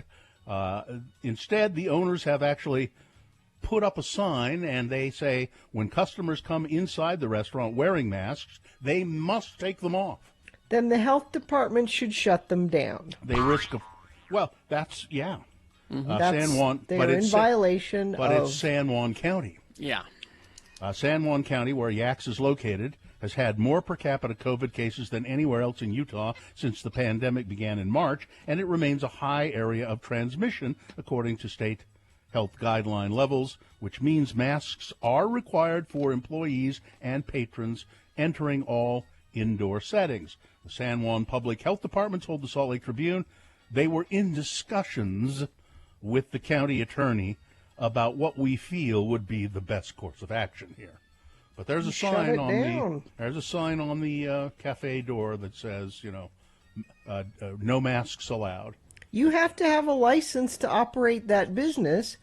You take their license. Well, you're in violation. Yeah. That's just like any other health issue that if they had a rat infestation, if they had they do have mold. a rat infestation. It's the owners. Boner candidate number 2, Yak. It's a great name for a place that serves food. Coming up in a moment, boner candidate number 3, and the driver of the minivan did not stop. All right, we'll get to candidate number 3 for round 1. Coming up after this big boy news and opinioendo, brought to you by. Every day at Subway restaurants, you get a different 6-inch sub of the day on your choice of bread with any veggies you want for a great low price at participating restaurants. Extras additional, plus tax, no additional discounts or coupons. Most powerful men would do anything to keep their names out of court papers related to Jeffrey Epstein and his infamous sidekick, Ghislaine Maxwell. But lawyer Alan Dershowitz is asking a federal judge to unredact his name in just unsealed 418-page deposition by Maxwell from 2016. Ms. Maxwell's deposition stems from a defamation suit against her by alleged Epstein victim Virginia Giuffre, however you say her name, I always forget. I think it's Giuffre. The suit was reportedly settled in 2017. Documents, though, have been made public as Maxwell faces 35 years in prison for being in cahoots with Epstein. I don't know if that's a formal charge, being in cahoots, but it says that's what it says here. Dershowitz is separately suing Ms. Giuffre for defamation after she accused him of having sex with her when she was Epstein's sex slave. Giuffre sued him for defamation first when he denied the claims, but now Dershowitz is... So they released this deposition, but every name was redacted, crossed out. Epstein's pretty sure he's one of the people mentioned. And no, not Epstein. Excuse me, Dershowitz. Dershowitz. Thank you. One of the, so he wants his name unredacted. He believes that it will show that he is, he's perfectly, he will be exonerated, he believes. Go, Alan, go. Fox News memo shows that leadership at the news entity, the main Fox studios, they've got a coronavirus outbreak. A number of top figures at Fox are under quarantine after a passenger on the network's private flight from the final presidential debate in Nashville back to New York tested positive. The group of passengers included Fox News Media President Jay Wallace, chief political anchor Brett Baer, anchor of the story Martha McCallum, and two of the hosts of The Five, Dana Perino and Juan Williams. We wanted to inform you about recent developments of a few positive COVID-19 cases at Fox News Media. Wallace and Fox News Media CEO Suzanne Scott wrote in a memo, "This is a reminder that any employee who has tested positive will be quarantining following all of our mandatory guidelines." Governor Herbert said Utah is in the midst of its largest surge of coronavirus yet, as he put it. As new COVID cases continued to top 1,000, hospitals report being overwhelmed. The governor made his remarks during a virtual appearance before the Utah Economic and Energy Summit. The event, which was going to draw hundreds to the Grand America Hotel in downtown Salt Lake, was moved to online only, fitting with the because of the pandemic, of course. Perhaps it's only fitting that I'm joining with you today virtually. What could be more 2020, he said. The governor told the crowd, "Unfortunately, our state is experiencing its largest surge of coronavirus. Hospitals are in danger of being unable to accommodate the demand for quality care for those who need it. These are sobering times, frustrating. We need to exercise caution and make sacrifices we'd rather not make to slow the spread of COVID-19. He continues to say the same things over and over again. And so there you go. Let's see. The Senate confirmed Amy Coney Barrett to the Supreme Court. She's now a justice. So we were at dinner last night, and my kids said, "So did Amy Coney Barrett get confirmed?" I said, "Yes, she did." And my daughter said, "When are we moving to Canada?" And Mohammed hopped up from the table and went in his room and got his suitcase and put it by the back door, which was hilarious. You should remind them that we're not being allowed into Canada. And that's exactly what Joe said. He said, "Well, they won't have us because we're dirty, virus-ridden Americans, and they won't have us." Neighbors in the southwest part of Las Vegas are fed up over the wild scenes playing out in their area, which have included flamethrowers, rocket launchers, strippers, and buses full of people as the Strip's night and day clubs remain closed. So all of the facilities on the Strip closed. Mm-hmm. So for weeks, Las Vegas police have been dealing with a sharp rise in complaints regarding party houses, some of which had been scenes for shootings and even murders. Neighbors near Sunset Road and Jones Boulevard say they're living next to a nightmare. There's a party going on there. It's a madhouse, said one neighbor. Mr. Tony Grant and his wife Nanette say that for the past 6 months, people have been arriving to their 40-year-old neighborhood by busloads and ride shares, and there is just a scene of chaos. So it's billed as a day and night nightclub, available for gatherings and parties. There is fire-based entertainment going on, flamethrowers, rocket launchers being set off within 10 to 15 feet of our home. Online records show Las Vegas police have taken more than half a dozen reports for disturbing the peace. There have been monkeys involved. Monkeys? Yep. Can't you just watch Netflix? What? Well, why? Well, this is a lot more exciting than Netflix. But why? There are girls seen walking in and out of the house, a lot of them dressed in nothing but G-strings. And this is a residential neighborhood. Well, because the businesses are closed. Yeah. Mr. and Mrs. Grant say, "We're fed up." Man. Well, people got to fight for their right to party, I guess. I suppose. All right, that's it. Weather, traffic. Okay, We're early, though, just so take your time. Oh, are we? Okay.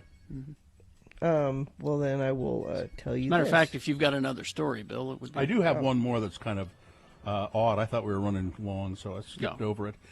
So it was that Ernest a Forrest Fenn treasure that he wrote about in a poem. Now, Forrest Fenn was an artist. He died recently at the age of 83, and he had written this thing about, he had this treasure chest filled with jewels and coins and all of that, and he left clues as to maybe where it had been hidden. And then he claimed just before he died that someone had finally found it. Now, he didn't say who that was. There were no pictures of it. And Gina was suspicious, and I think some people are suspicious, maybe rightfully, that there never was a treasure, that he just claimed there was. And people went looking for it, following these clues, and some people died looking for it in these dangerous areas. And now, as it turns out, a Utah man spent 8 months digging in a cemetery trying to find this treasure. Roderick Dow Craythorne said he was digging in Yellowstone National Park Cemetery, searching for this long, elusive treasure. And he continued to look for the treasure, even though Fenn had said, well, it's been found. He was looking for this treasure, and finally somebody caught him. He had destroyed a lot of things in the cemetery looking for it, and of course he didn't find it because it probably didn't exist, or somebody else had already found it. But this guy's been he spent 8 months looking for it, and he was taken to court and charged with vandalism and a bunch of stuff, and he'll do a little time for it. All right, that's it. All right. Weather traffic, or whatever you have there. Are you not entertained? Haster Games has a huge inventory of great board games, magic, and more. Haster Games, 6831 South State, and hastergames.com. Call ahead for curbside service. So it's very chilly right now. You're going to want to wear an extra coat if you got to go out. 26 currently, and only going to get up to 44. It's slightly warmer than it was yesterday. And as the week goes on, looks like we warm up to the mid-60s by Halloween on Saturday. We have sunny, clear skies through the rest of the week. Crash on I-215 northbound at the 201 freeway interchange ramps. Right lane and shoulder are blocked, and traffic is backing to 35th South. Friend of the program says, not sure what it is yet, but backed up on southbound Bangor near 62nd South. Another friend of the program said there are 2 multi-car accidents northbound Bangor between 47th and 54th, so that's probably what you're dealing with. Sounds like Bangor is a mess this morning. You need to avoid that if you can. Take an alternate route. If your home or business isn't getting Santa-lasted once a month, then you're wasting time and money. For 30-day protection, find them at santalast.com or on social, #Santalast. All right, here's boner candidate number 3, which is, wait a minute, I've lost it here. Hang on. Oh, there we go. And the driver of the minivan did not stop. A bicyclist suffered a fatal fall when she was slapped by a man leaning out of a minivan window, and then that man himself was killed when he fell from the moving vehicle, said Las Vegas police. The incident occurred on Sunday. Witnesses told police that several vehicles were driving recklessly and that a passenger in one of them leaned out of a window and tried to hit 2 pedestrians on the sidewalk. He missed them, and then he took a swipe at the bicyclist in the bike lane. That time he connected. The bicyclist was thrown to the ground, and at the same time, the passenger fell out of the minivan window and hit his head on a light post. The van's driver did not stop. The bicyclist and the passenger both pronounced dead at the scene. The bicyclist said to be a woman in her 50s. The man who leaned out the window and slapped her, 20-year-old, names not released. Driver of the minivan not caught. Boner candidate number 3, and the driver of the minivan did not stop. All right, let's review the first 2 and vote. Boner candidate number 1. We're going to have to check every one of you. Women on a Qatar Airways flight strip searched taken off the plane, strip searched, and did an invasive personal search because a baby was found abandoned in a bathroom at the airport. Boner candidate number 2, Yak. That's a really great name for a place that serves food. Yak's Cafe in Blanding, banning customers from wearing face masks and gloves. And boner candidate number 3, and the driver of the minivan did not stop. All right, you've got to decide of these 3 candidates, which one is the worst? Which one deserves to go forward to boner fights and possibly become boner of the day?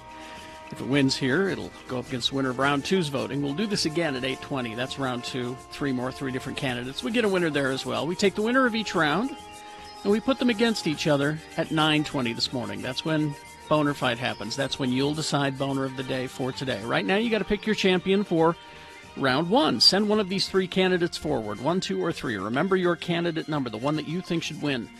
Put that single digit in the message of a text, and then text that to 33986. That's how the computer counts it. Or you can call the producer's booth at 877-602-9696. Use your voice to vote.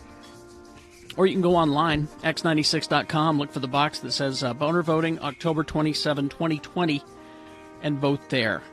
You have until the end of these messages to do so. This is round 1 of your boners. And now a message from the state of Utah about voting. The 2020 general election, it's here. It's here, my friends. And now is your time to make your choice. Never been easier to vote because this year you don't have to go anywhere to do it. This year, your couch can be your voting booth if you choose. Your mailbox is your ballot box, and you can vote by mail until November 2nd. The general election is on the 3rd.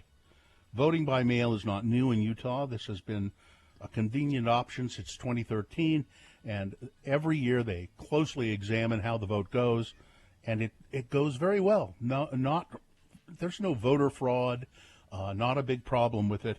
It's smooth and it works well. You can rest assured that mail-in voting is safe and secure and a great way for you to participate in this year's general election. So vote now.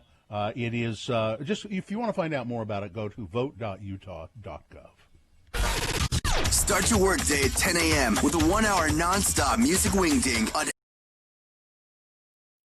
How about 7 of the weirdest products people have been buying during the pandemic? How about that? You didn't warn me there was a list. Red in German is Rot. Yeah. Oh, so it's not Luft. 99. No, I think Luft is, airborne. Is fly, right? Yeah, fly or airborne. Okay, all right. Yeah. What about List? Is there a German for List? The Listwaffe? It's Radio from Hell with another list, because people love a good list. X96. And I'm wondering if, Gina, you maybe have bought all of these or none of these things. Okay. Oh, by the way, list in German is Die List.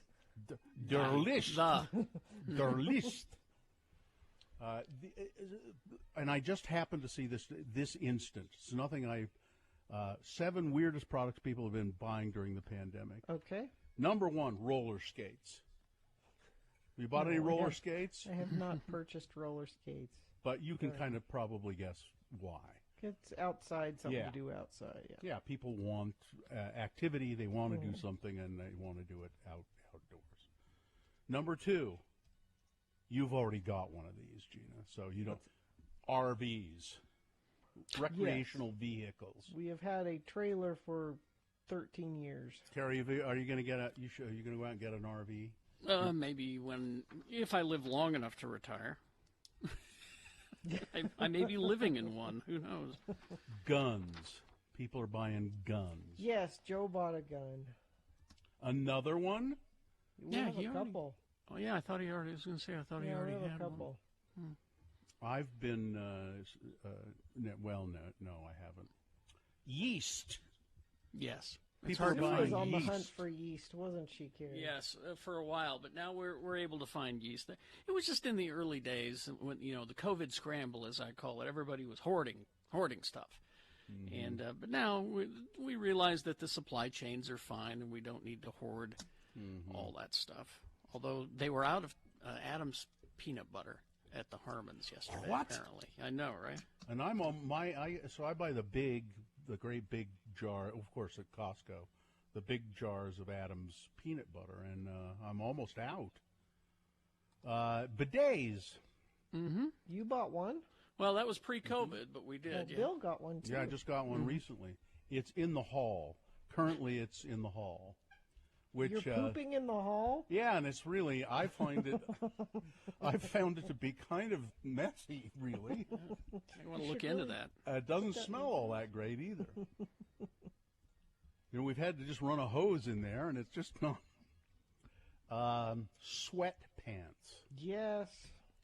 Yeah. You've bought sweatpants? Yes. You didn't, but you've owned sweatpants before. But I needed that. new sweatpants. Why did you need new sweatpants? Were the old ones too small? They're the only pants I'm wearing these days, so and I needed some more. Scented candles. No scented candles. Which I would really. I would, yeah. If after months of stay-at-home orders, your home is starting to smell extra lived in, yeah, you're not the try only one. Try cleaning it. Or opening a window. Cover it up with. Open a damn window or two. You don't. It's not like the coronavirus is just hovering in clouds outside of your house, just waiting to blow in. You can open the windows. It's good for you to have fresh air. But candle sales have shot up during the pandemic. So those are 7 weird. They're not all that weird. I don't know. Why would they say weirdest products? Yeah, it's that not people weird. have been buying up. Yeah. We hope you'd enjoyed another list with Radio from Hell on X96.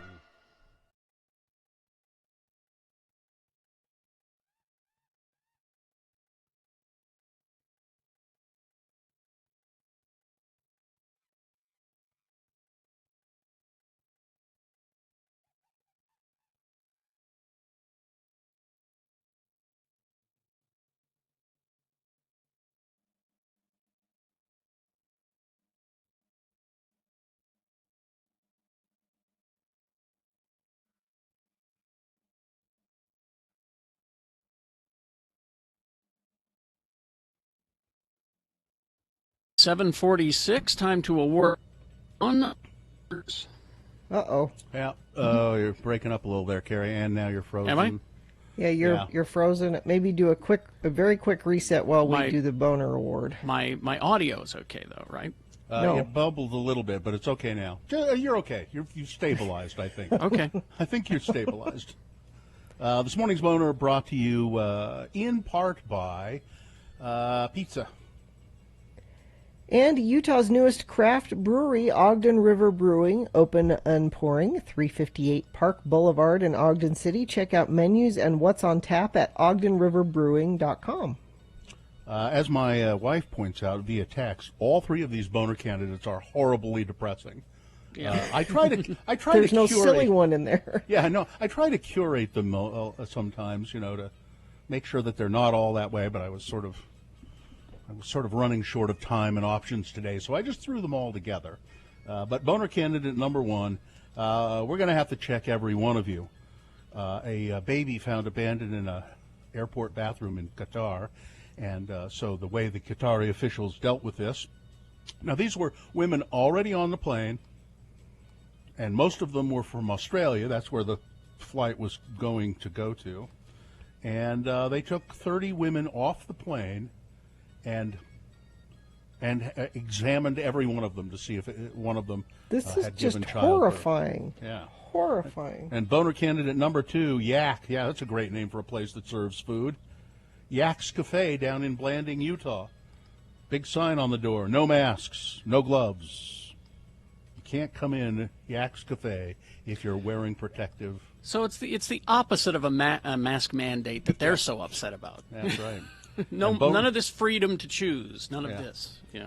And boner candidate number 3, and the driver of the minivan did not stop. The passenger of the minivan slapped a bicyclist that's going by, and both of them ended up dead. Let's see. Okay. The producer's booth has sent me a message which says voting on the website was not working, but people were still able to call and text, and so we do have results. And the winner was boner candidate number 1. We're going to have to check every single one of you. There you go. That's your winner for round 1's boner voting. It goes forward to boner fight. Might be boner of the day. Depends. Coming up at 8:20, we have 3 different candidates. We get a winner there as well. We'll take both of those winners and put them against each other. You will decide boner of the day at 9:20 this morning. That's when boner fight happens. All right, let's go to Nate McDonald. He's on the phone. Oh, we have that little disclaimer we should actually play here. The following is a sponsored feature. Thank you. All right, Nate is on the phone. Nate, how are you? Good morning. Nate, I am well. We're fine, thank you. The corona. Well, speak for yourself. I'm not fine. I'm not fine at all. Gina's not fine, Nate. I'm sorry, Gina. Well, it's the numbers are going up, and I'm worried about the hospital capacity. Well, that really is the biggest concern right now, and the people who are defying or going against Yak's Cafe. This is the main reason why, even for rural Utah, where they may have smaller case counts, but yet if their numbers are up, the impacts. Our hospital system is a network that travels statewide, and they share resources and they work together. And in times of a pandemic, it's all connected. Yeah, those from those little towns, they would be sending people probably up here, but they're not going to be able to do that. Yeah, and so that's where where this really just comes down to is the biggest challenge is right now, working closely with our hospitals and our medical professionals and understanding just how severe the situation is with our hospital capacity, our hospital staff, and the hard work that they're doing. They've been at this for 8 months and been working really hard, and it's something where we just can't thank them enough for all that they're doing. But that's what it really comes down to. So San Juan County and Blanding, Utah is high, and so is 20 other counties right now. They're all in a high level transmission level right now, and we need them to, everyone in those areas, to do their part to support the mask requirements and the social distancing and do their part. Well, the San Juan County Health Department and the San Juan County Commission said that they're consulting with each other to figure out what to do about Yak's Cafe. And they can't do anything, can they, unless the governor gives the go-ahead? Well, there is a mask when you're in high, masks are required. So they could shut that cafe down. The health department has the ability to do that. Well, they should. It's one of the challenges, and right now we hear of other businesses who aren't requiring masks or don't, and that also comes back down to we also have the opportunity to say, I'm not going to go and support that business if they're not going to do what's required to be safe. And the whole idea of all this is to be able to keep business open. If we do these simple things, we can be safe and keep things open, keep our economy going. It's when we aren't doing these things that we have these greater challenges. And like right now, our case counts primarily is on the rise. Not because of workplace spread. It's primarily on the rise because of social gatherings. And so that's another important piece of this is how can we limit our social gatherings, especially household gatherings where we're having multiple households coming together. And that's going to be tough during the holidays. Well, the best way to limit that is to not do it. Yeah, I mean, here's the thing. World War II, the British were asked, don't have your house lights on from, 6 p.m. to 6 a.m. or whatever it was. And they did it. Yeah. And that's your lights. That's your electricity.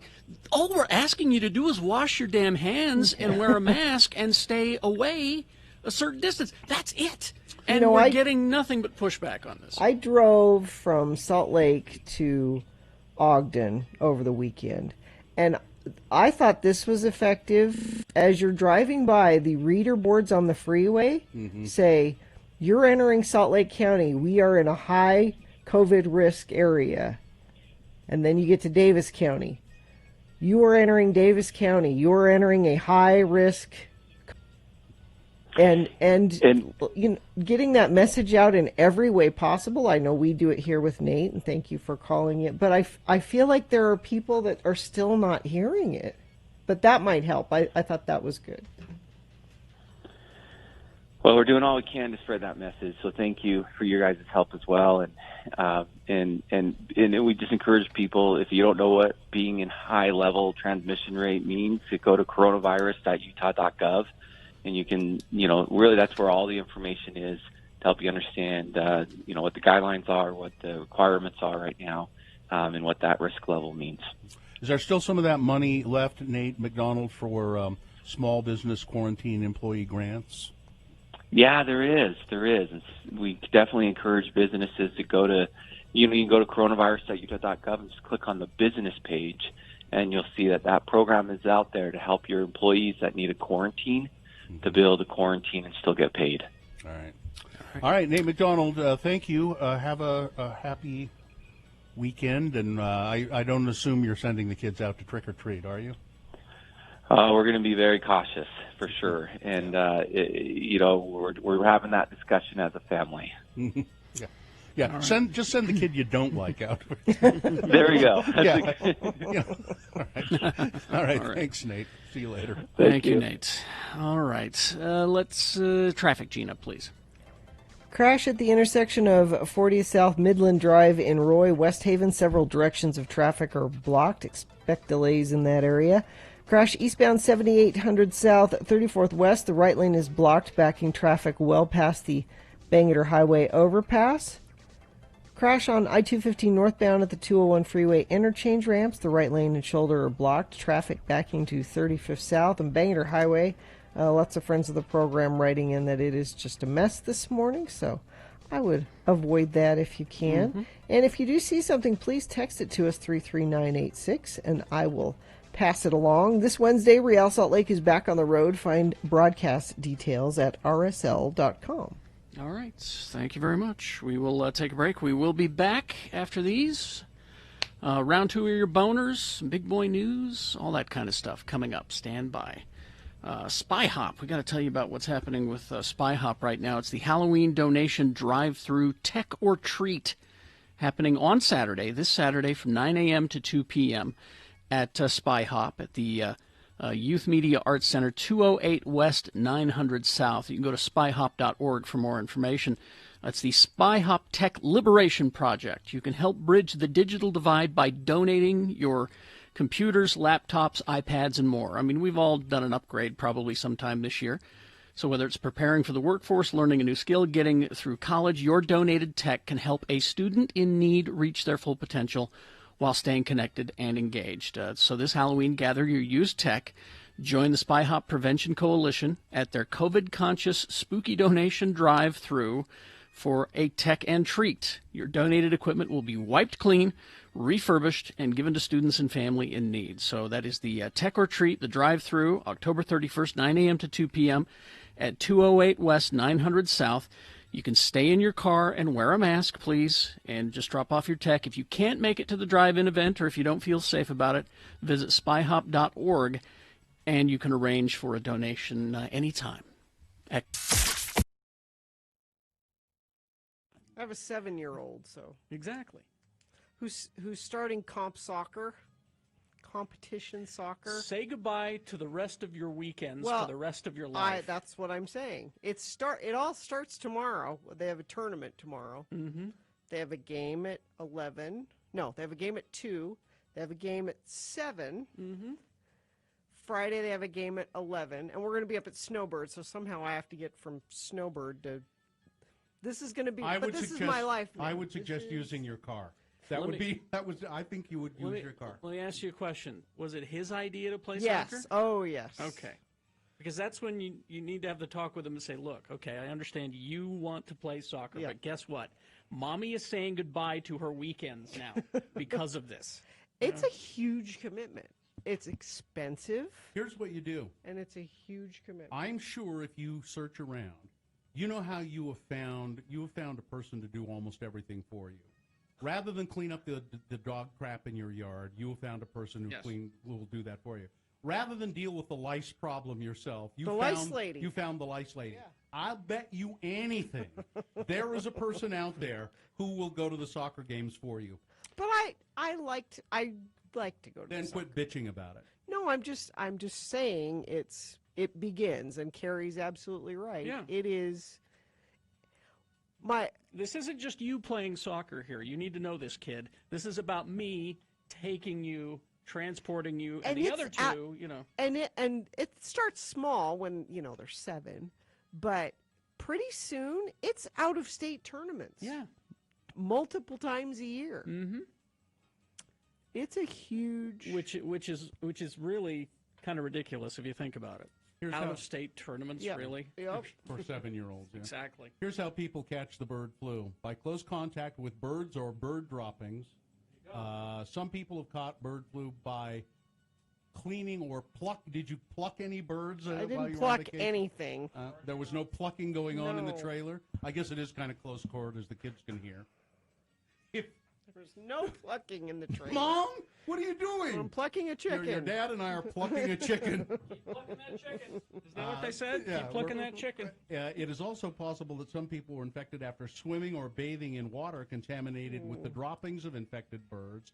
And some, here it is. You've handled a fighting cock. That's That it. was it. That's it. You handled a fighting cock. I have to admit, I've handled a fighting You handled a fighting cock. There have been a few cases where one infected person caught the bird flu virus from another person, but it never has happened. It does not happen by eating infected animals. But I knew it was living amongst. It's not the mosquito bite, but No. it's living amongst them. And it happens a lot in Egypt.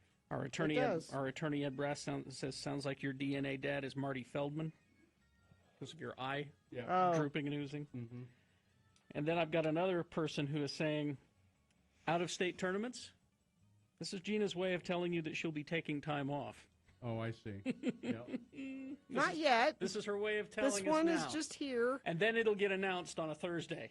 Yeah. By the way, I'll be gone tomorrow. Yeah. Yep. Because And then she'll say, I told you that this would happen. Because her husband can't possibly take the time off to go to the out-of-state tournament. No. But you can.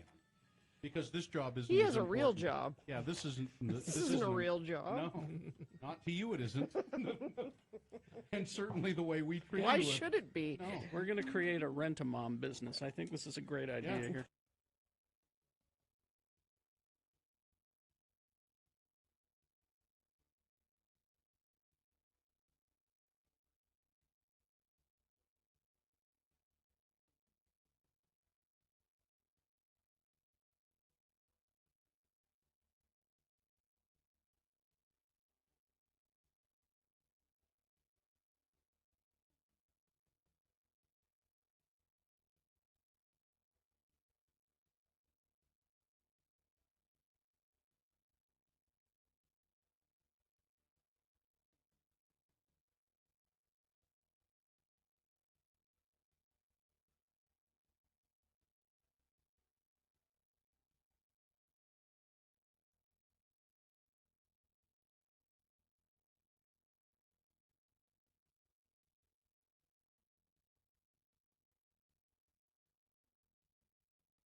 Okay.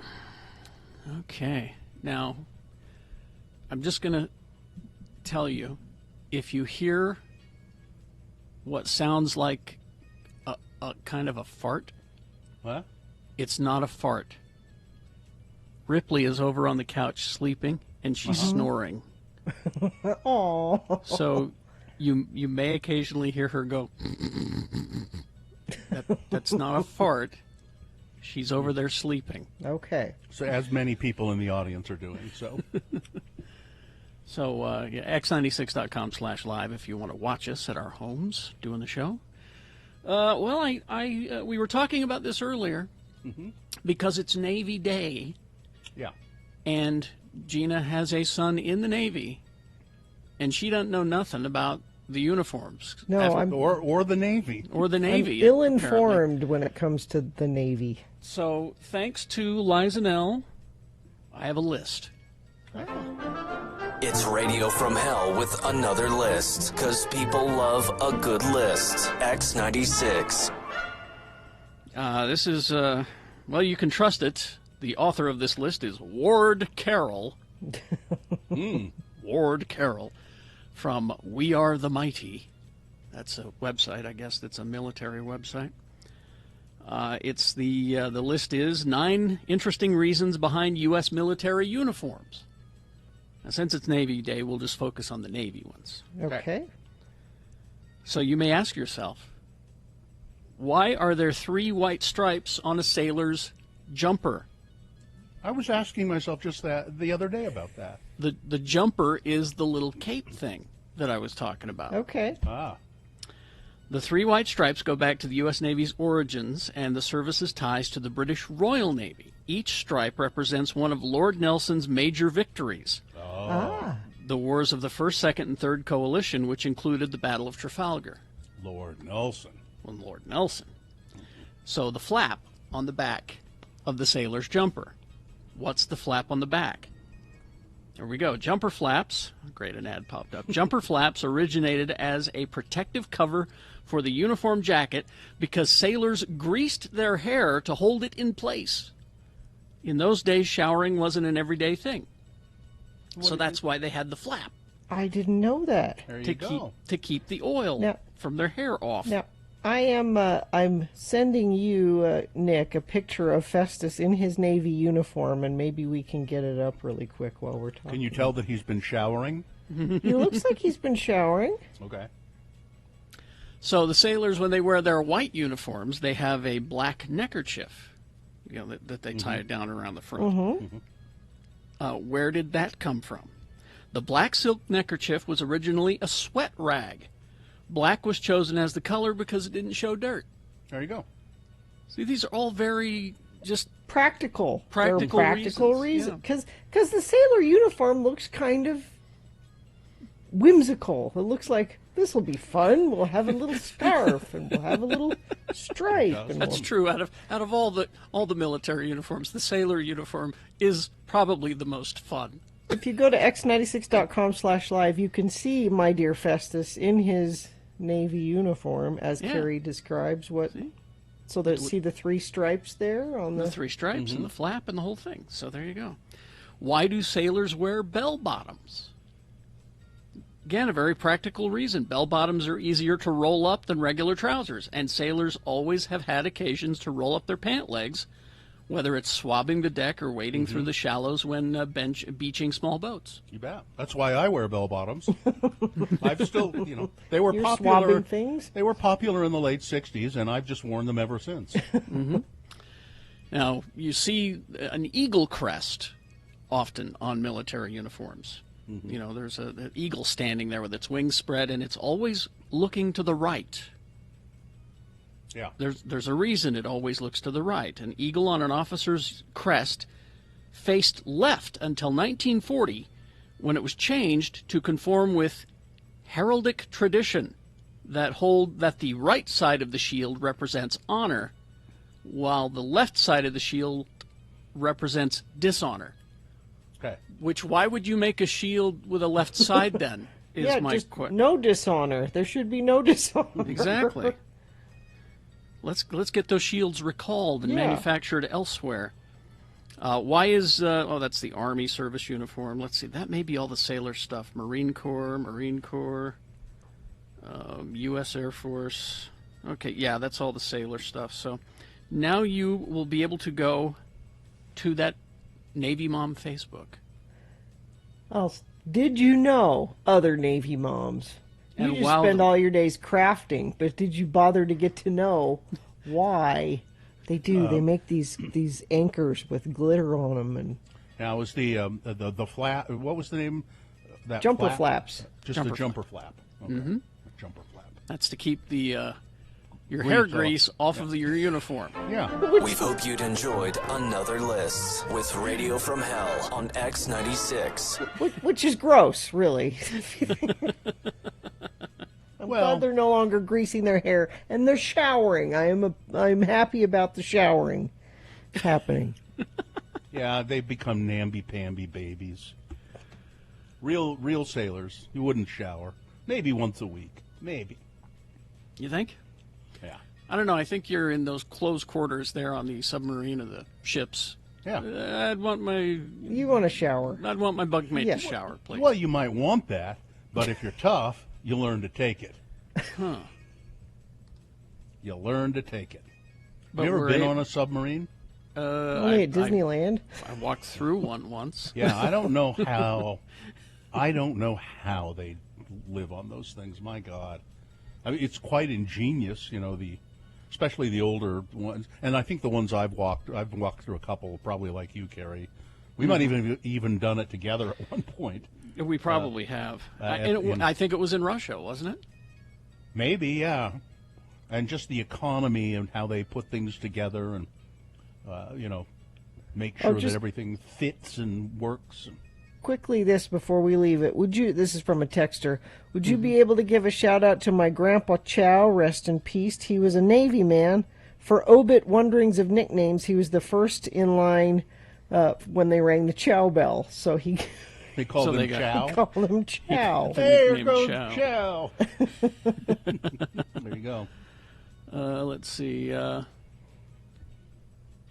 In the way back times when my husband went through Navy boot camp at Great Lakes, they were referred to as raisins because of their purple-blue work uniforms. Bunch of raisins? All right. Well, if you're gonna have a costume for the military, I suppose, make it a sailor costume. Yeah, they are the whimsical costume. It's jaunty. Yeah. That's why in all the 50s movies, the dance numbers, they're not Army guys doing it. It's the Navy guys. Well, those were sailors who have just come in from serving out there, and they're lonely, and New York, it's a hell of a town. Here comes, the Bronx is up and the battery's down. Here comes Gene Kelly. He's wearing his uniform. Yeah, he's not dancing Army guy. He's dancing Navy guy. People right in a hole in the ground. All right. Traffic, Gina, please. Let's see. Friends of the program say the multi-car crash, approximately 48 South Bangor, cars on the fire right lane. Pay attention, people. Yeah, Bangor's had lots of issues this morning. In fact, lots of accidents, just period. 7 crashes along the Wasatch Front in the last 30 minutes. So you might be finding yourself in a situation no matter where you go this morning. Not sure why. It's very cold. Maybe there's actually some slick spots out there. Not sure about that, but if you do see something, lots of friends of the program have been sending us in traffic alerts, and I appreciate that. They do that via text at 33986. Scott Hale offering a furnace tune-up with a free airflow test for only $39. Call Scott Hale, 801-264-HALE. Boners round 2 coming up. Here are the candidates you will be considering. Boner candidate number 1, Halloween vandalism. Boner candidate number 2, sit right back and you'll hear a tale. Boner candidate number 3, he took the silver spoon out of his mouth just long enough to give his BS opinion. I think I know the one you're talking about. All right, we got round 2 of your boners coming up. Stand by for that. Also, Big Boy News and Opinioendo. Gina, tell us about Mountain Alarm Fire and Security. Yeah, they're great. Locally owned, family owned, been around a long time company. And they've got some great tech for Mountain Alarm. They have the app, of course. In fact, we had an electrician working on some things and had to shut off the electricity to our house. And I immediately got an alert on my phone saying, "Hey, your system's been the electricity to your system's off." And I knew it because we were having work done. But how nice to have those alerts if you're not home and need to know those things. You need to close your garage door. You can do that from the app. They also have the doorbell camera, which is great. Ask Mountain Alarm about this feature. If you tell them you heard about it from me, they'll give you a $100 discount. Also, you'll get a discount if you mention X96 if you have a current system that you would like Mountain Alarm to take over and start monitoring for you. Call 801-395-8700 or go to mountainalarm.com today. A lot of Utah bands are getting national success, and X96 is proud to say we played them.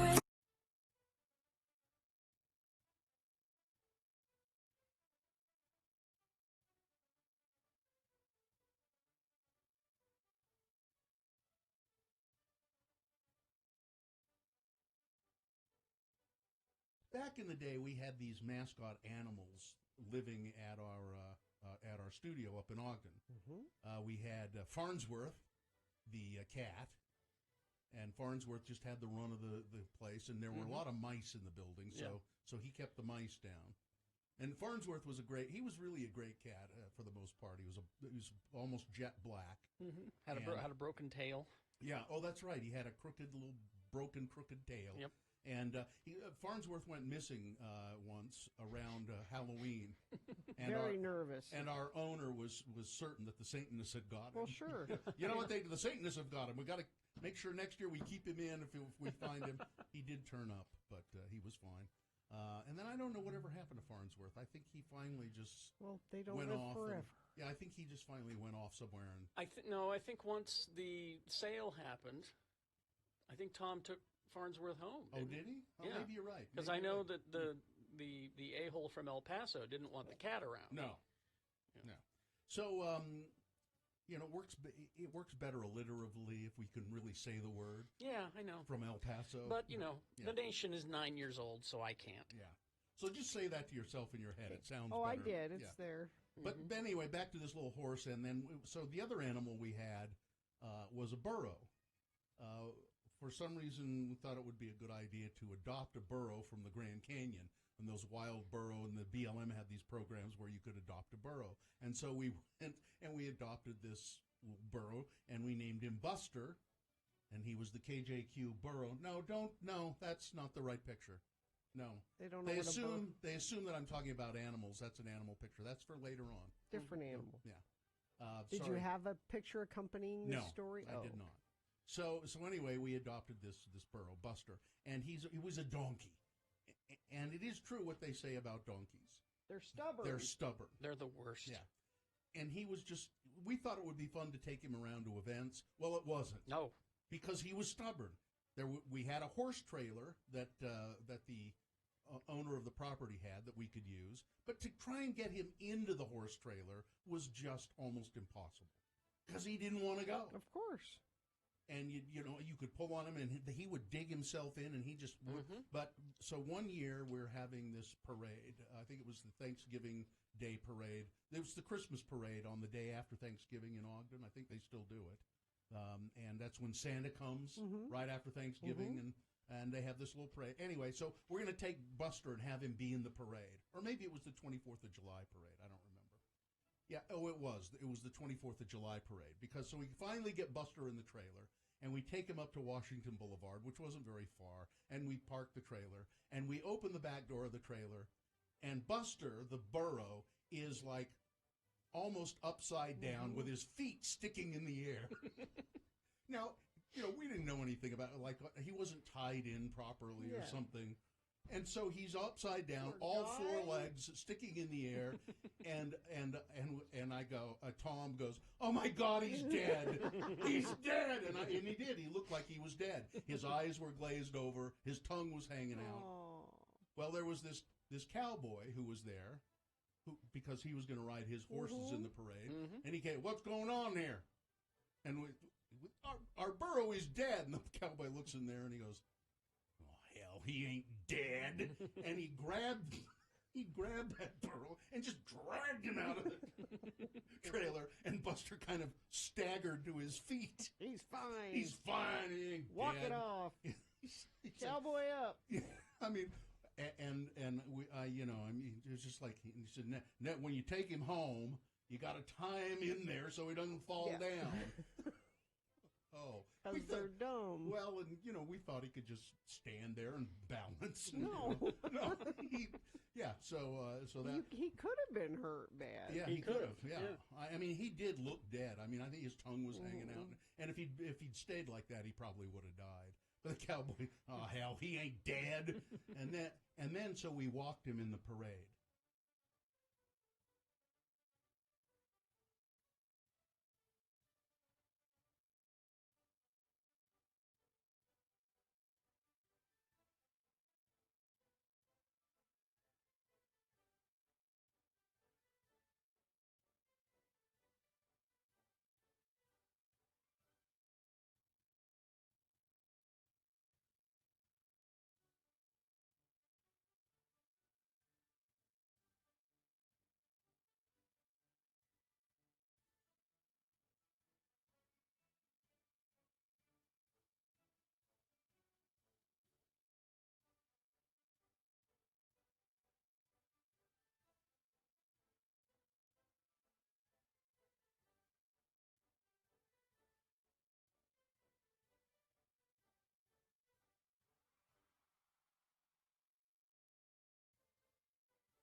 All right, before we get to round two of your boners, I can always count on other people knowing the show better than we remember it.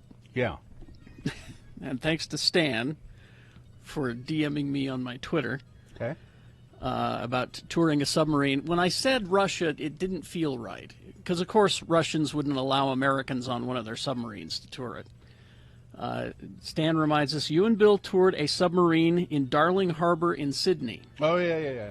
You interviewed an Aussie during your tour. You told me that the guy cut a fart in the sub. This was the year 2000. 20 years ago. Yeah, How are you expected to remember something that happened 20 years ago? Yeah, I mean, how old is your son, Gina? 20-something. Yeah, I'm surprised you even remember his name. All right, here we go. It's round two of your boners. 3 news stories. These are examples of bad, stupid, or funny human behavior. You will decide with your vote of these 3 candidates which one is the worst, which one deserves to go forward to boner fight and possibly become boner of the day. If it wins here, it'll go up against the winner of round one's voting. We did that an hour ago, but both of these contestants will go up against each other at 9:20 this morning. That's when boner fight happens. That's when you decide boner of the day. So here we go. Pick your champion for round 2. Send one of these 3 candidates forward. 2 candidates now. A third after the news. Once you've heard all 3, then you will vote. And one of you lucky random boner voters will receive. And you will receive it in your email, an electronic gift certificate to Diversion Eatery. You can see their menu and learn more about Diversion Eatery by going to diversioneatery.com. Here's boner candidate number 1, Halloween vandalism. A family in American Park startled early Sunday morning after vandals shattered a window with one of their own holiday decorations. The video shows two people get out of a car, 2:30 in the morning, smash some pumpkins that are on the ground outside the home. Then they before they take off, one of the vandals grabs a pumpkin and throws it through the window of the house. We were looking at a movie when we hear a big noise, said Esma Gregorio, the homeowner. Everything in the living room was full of glass. It was awful. I'm so glad we weren't looking at a scary movie because it would have been even worse. She and her husband, who are both students at Utah Valley University, spent the night cleaning up the mess because they didn't want their kids getting hurt by the glass, of course. Ms. Gregorio is unsure why the vandals only targeted the home where she lives with her family, including 4 young children, ages 2 through 8. Several other homes on the block have holiday decorations outside, but those displays were untouched. We're pretty friendly people. We don't have trouble with anybody, Ms. Gregorio said. And she said the vandalism has shaken their children. Yeah. My daughter is so sad about what happened. You know, kids love the pumpkins, the jack-o'-lanterns, and she was like, Mom, I remember, and I told that story years ago, I spent a bunch of time carving pumpkins with my kids up in Ogden when they were really young and put them out on the porch, and that night somebody came and smashed them all because, you know, Halloween vandalism. Boner candidate number 1. Here's boner candidate number 2.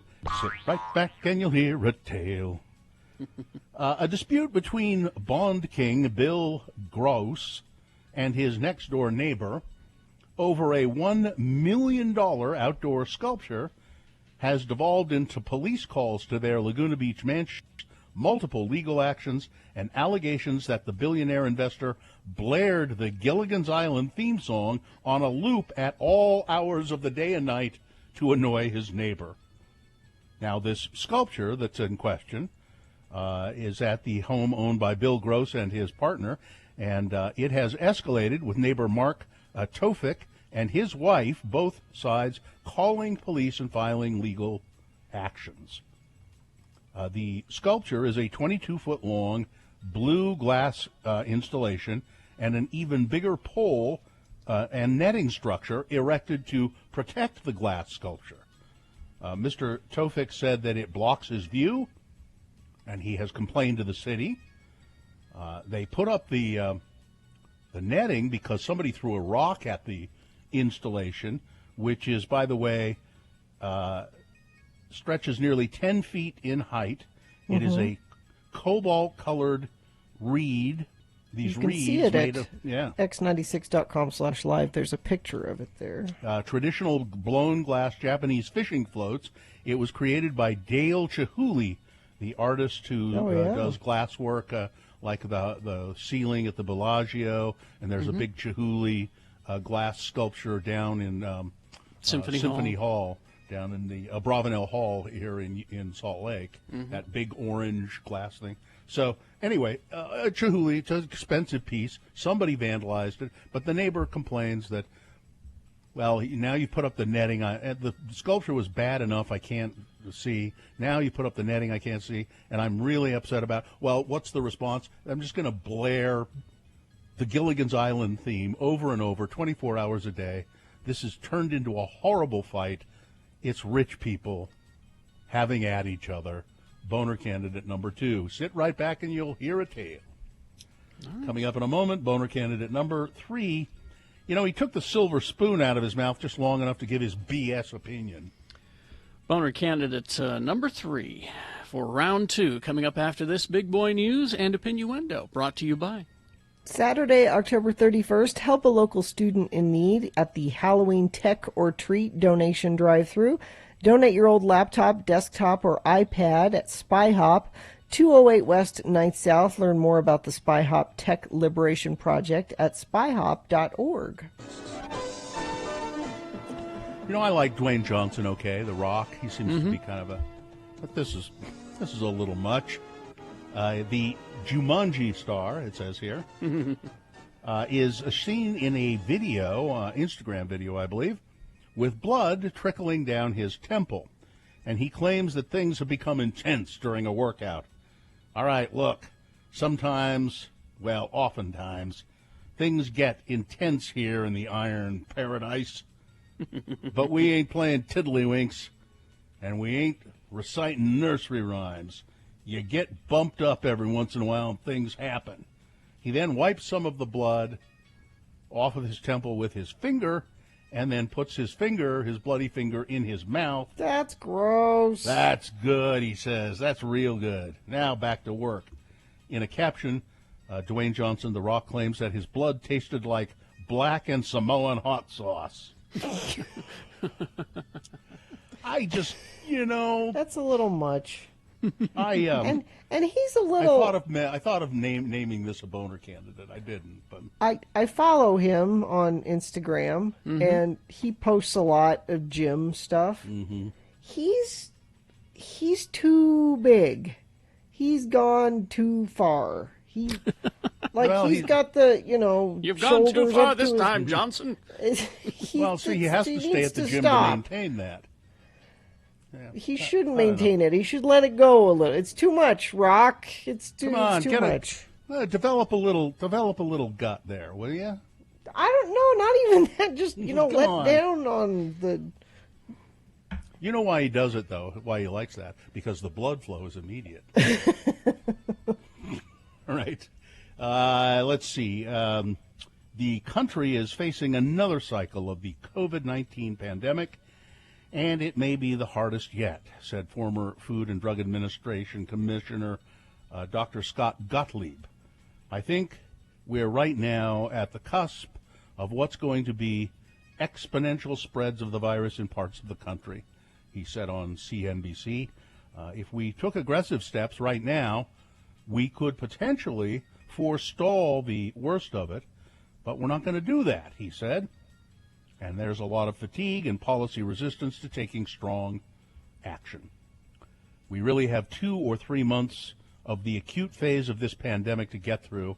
This is going to be the hardest phase, he said. That's as the country continues to report the most number of cases we have seen to date. The 7-day average of new daily cases reached an all-time high of 68,767. But, Donald Trump claims that the worsening U.S. coronavirus outbreak is fake news. It's a media conspiracy. Is that it? Okay. Trump has repeatedly, of course, downplayed the virus, and he has insisted that the U.S. has more cases than any other country because we test more. Public health officials and infectious disease experts dispute that claim, saying the rate of tests that are positive and hospitalizations are on the rise in several states, but Donald Trump says this is a fake news media conspiracy, saying the nation has the most cases because we test. Corrupt media conspiracy, all-time high. On November 4th, the topic will totally change the day after the election.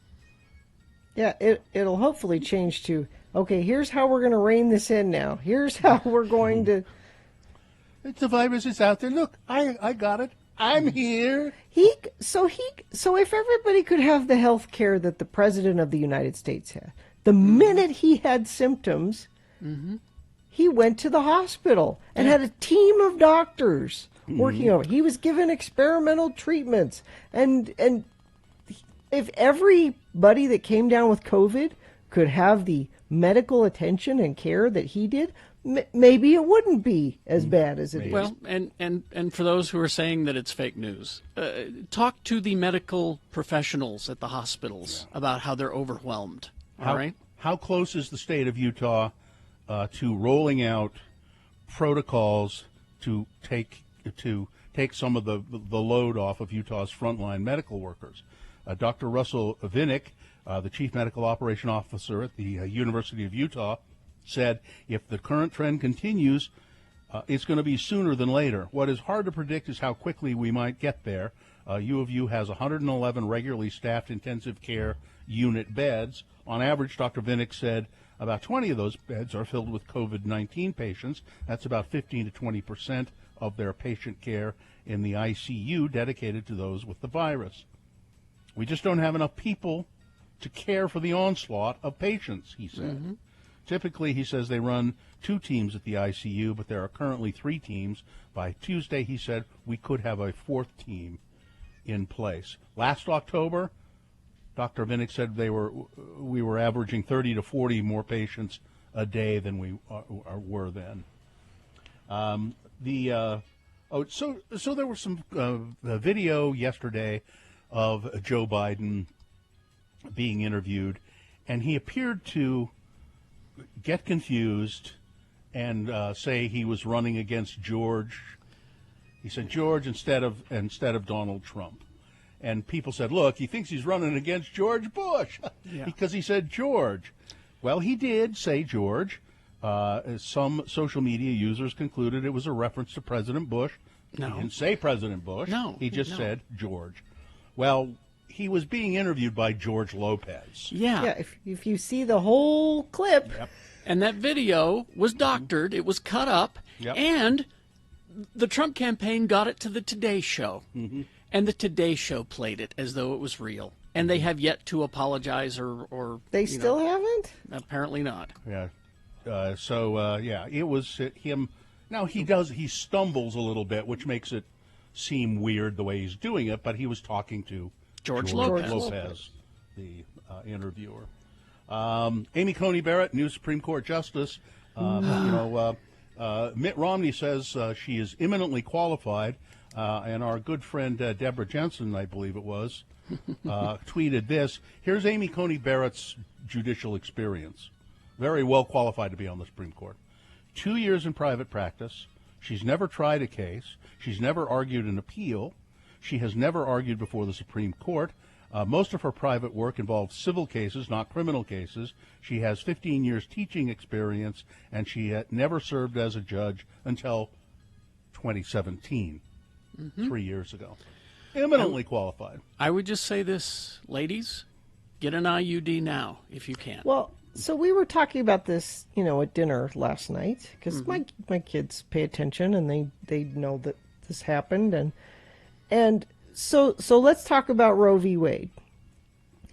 If it's struck down, that doesn't just mean abortion is automatically illegal everywhere. What it means is the states will figure it out, which means you won't be able to get an abortion here in Utah. Yeah, because they've already laid that groundwork. Yeah. So if you need an abortion, you'll probably be able to go to California and Washington and New York. If you can afford it. That's the point. If you can, which means abortion will be available to people that can afford it. It has always been available to people who could afford it, Exactly. even when it was totally against the law. Exactly. So I'm not kidding when I say this. Ladies, get your IUD. Get it now before they take that away from you as well. All right, sports, weather, traffic. Oh, my favorite reporter in St. George, my favorite sports reporter in St. George. He works for the Spectrum. Is there more than one? More than one sports? Yeah. St. George. Willie Thies. He does the bowling report. Yes. Here's the headline. St. George bowler notches area's first 300 while wearing face covering. Stoked by a sweet shot and led by Russ Harkins and his powerhouse no-worry team, it was raining strikes at Dixie Bowl. Sounds dangerous. Became a downpour when Harkins on the approach as he began the night throwing 18 straight strikes, followed by a spare and 5 more strikes for a game of 300 and 279. Folks, that's an eye-popping 23 strikes in his first 2 games, all while wearing the government-mandated face mask. It's the first 300 bowl game while wearing a face mask. I can almost smell the cigarette smoke in the cafe. World Series continues tonight. Game 6, the Rays and the Dodgers at 6 p.m. The Dodgers lead the series 3-2. That's sports. Weather, it is chilly this morning, 26 right now in Salt Lake, and only going to warm up to about 44. That's still a little warmer than you had yesterday. And as the week goes on, we get to Saturday, we get to Halloween, and we'll be back up to the mid-60s by then, and sunny skies the rest of the week. traffic has been bad this morning.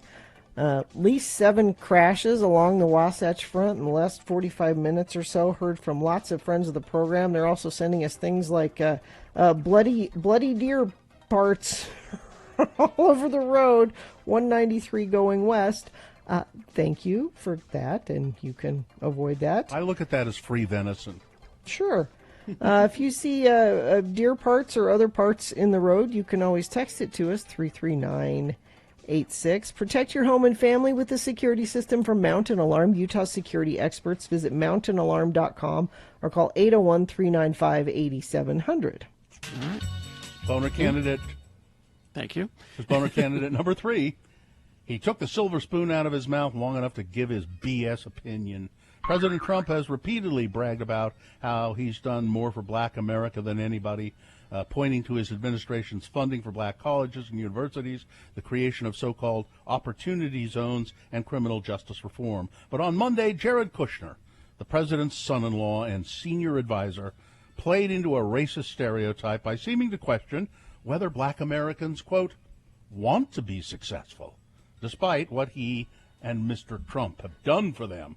Quote, one thing we've seen in a lot of the black community, which is mostly Democrat, is that President Trump's policies are the policies that can help people break out of the problems that they're complaining about, Mr. Kushner said in an interview. Complaining. But he can't want them to be successful more than they want to be successful. In an interview, Kushner said that after the killing of George Floyd, an event that set off global protests about systemic racism, which Mr. Kushner referred to as, quote, the George Floyd situation, a lot of people were more concerned with what he called virtue signaling rather than coming up with solutions. They go on Instagram and they cry, or they would put a slogan on their jersey or write something on a basketball court, he said. And quite frankly, that was doing more to polarize the country than it was to bring people forward. You solve problems by solutions. That's a great statement, isn't it? That's brilliant. You solve problems by solutions. Guy that was born on third base and thinks he hit a triple. He's, silver spoon in his mouth. But he says, I think maybe black people don't want to be successful. Boner candidate number 3. All right, let's review the first 2 and vote. Boner candidate number 1, Halloween vandalism. Vandals throwing a pumpkin through the window of a home in American Fork. Boner candidate number 2, sit right back and you'll hear a tale. 2 rich people trying to battle it out over a Dale Chihuly sculpture. And boner candidate number 3, he took the silver spoon out of his mouth long enough to give his BS opinion. Okay, here we go. This is round 2 of your boners. Yeah, let's make it happen. You've got to decide of these 3 candidates which one is the worst. Which one deserves to go forward to boner fight and possibly become boner of the day? If it wins here, it'll go up against the winner of round 1.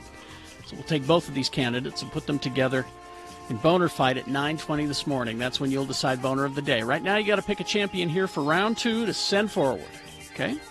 All right. Let's see. So it's 1, 2, or 3. Remember your candidate number. Put your candidate number, the one that you think should win, that single digit in the message of a text. And then text that to 33986. All right? You can call the producer's booth. That's the second way to vote today, 877-602-9696. Those are the only ways you can vote today. We're having some trouble with the website, so do not vote via the website, only via text and calling. All right, there you go. It's round 2 of your boners. Thank you very much. Well, you have until the end of these messages to do so. Don'tDriveDirty.com. Quick Quack Car Wash. So many locations, especially in Utah County. I drove by one yesterday. Great big blow-up yellow duck outside. Yay! Quick Quack Car Wash, Don'tDriveDirty.com. 2 reasons you want to go there. 1, to find a location near you. And 2, they have affordable, unlimited memberships to Quick Quack Car Wash. for as low as $19.99 per month. And then you can just go get your car washed at Quick Quack Car Wash as many times as you want, day or night. And also, Quick Quack Car Wash has a green system that they use. It's green and clean, earth-friendly, so don't drive dirty. Go to don'tdrivedirty.com, look for their affordable monthly memberships, look for their locations, and look for the big yellow duck. They do it fast, 3 minutes. Vacuums are free after that. Quick Quack Car Wash, don'tdrivedirty.com. Is what we've got here. Oh. It's 20 warning signs your liver is sending you right now. What are you? Why are you looking directly at me? It's Radio from Hell with another list, because people love a good list. X96. And before we get started, I'm concerned because our announcer there says, because people love a good list. I don't think so. How do you know? We're getting complaints about these lists. List complaints? I haven't seen them. And I'm like, well, what's? And they said, well, get a good list. Well, I'm like, these are good lists. I think this is a helpful list. list. Well, this could be a lifesaver for me. And it's apparently. just because you don't find a list interesting doesn't mean it's not a good list. Okay, so number 1, 20 warning signs your liver's trying to send you. You have super itchy skin. Uh-oh. It's an early sign. It might just be dry, but if it's becoming a regular thing, it might be worth getting checked out, especially if it's itchy also. It's an indicator of cirrhosis of the liver. Uh-oh. Really? Number 2, your skin or eyes are turning yellow. Uh-oh. Well, yeah, that's a sign. Seeing the whites of your eyes start to Jaundice, turn yellow, it's jaundice. Yeah. And it could mean your liver's in trouble. That's what all of these mean. Yeah, you've gained a lot of weight. Uh-oh. Your liver may be to blame. Another symptom of liver You don't cirrhosis. need to say that every time. Do you know what liver cirrhosis is? It's when your liver cirrhosis is. The disease develops slowly, replacing healthy liver tissue with scar tissue, blocking blood flow through the liver, inhibiting the organ from working properly. Right. Believe me, I know that. But then a conflicting symptom. What's that? You're losing weight.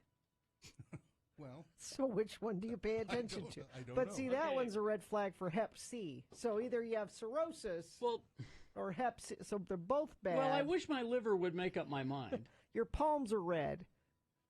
Uh-oh. Well, I mean, I'm naturally pink.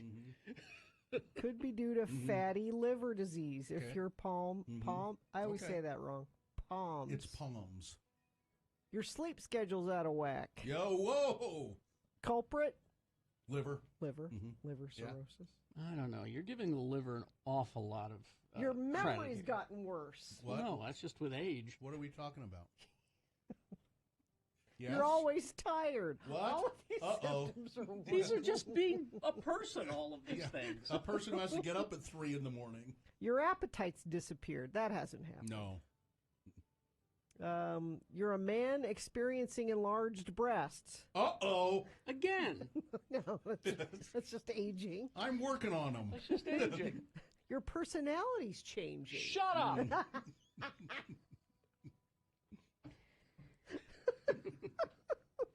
You bruise easily. Oh. Look at this. You have swollen legs and ankles. No. No, you're good there? No. Yeah. You feel confused. About what? Where? I'm in radio, of course. What? You have body pains. This is a list of... Again, these are all things. This is this is the kind of list that people are complaining about. These are all things that can happen for any reason. You're bloated. What? Your urine is dark. It's no. You're okay with it's Yeah, lemonade? No, it's Okay. it's pink. You can't concentrate. It's pink. That's another problem. Seems fine to me. It's gaily colored. You have dry eyes or a dry mouth. All those things, none of those things. Well, Again, these are all things that happen to people. Yeah.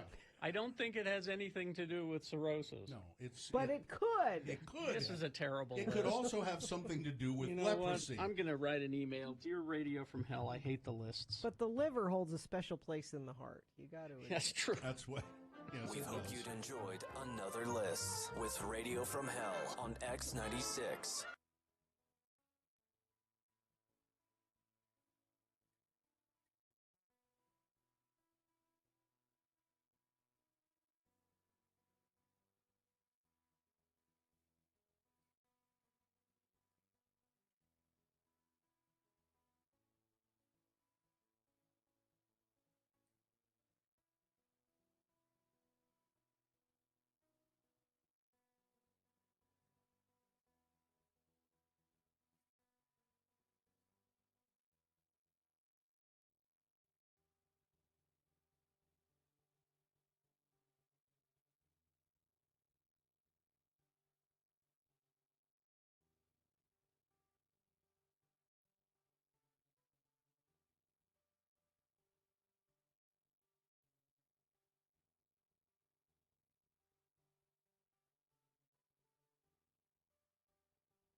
Okay, time to award round 2 of your boners.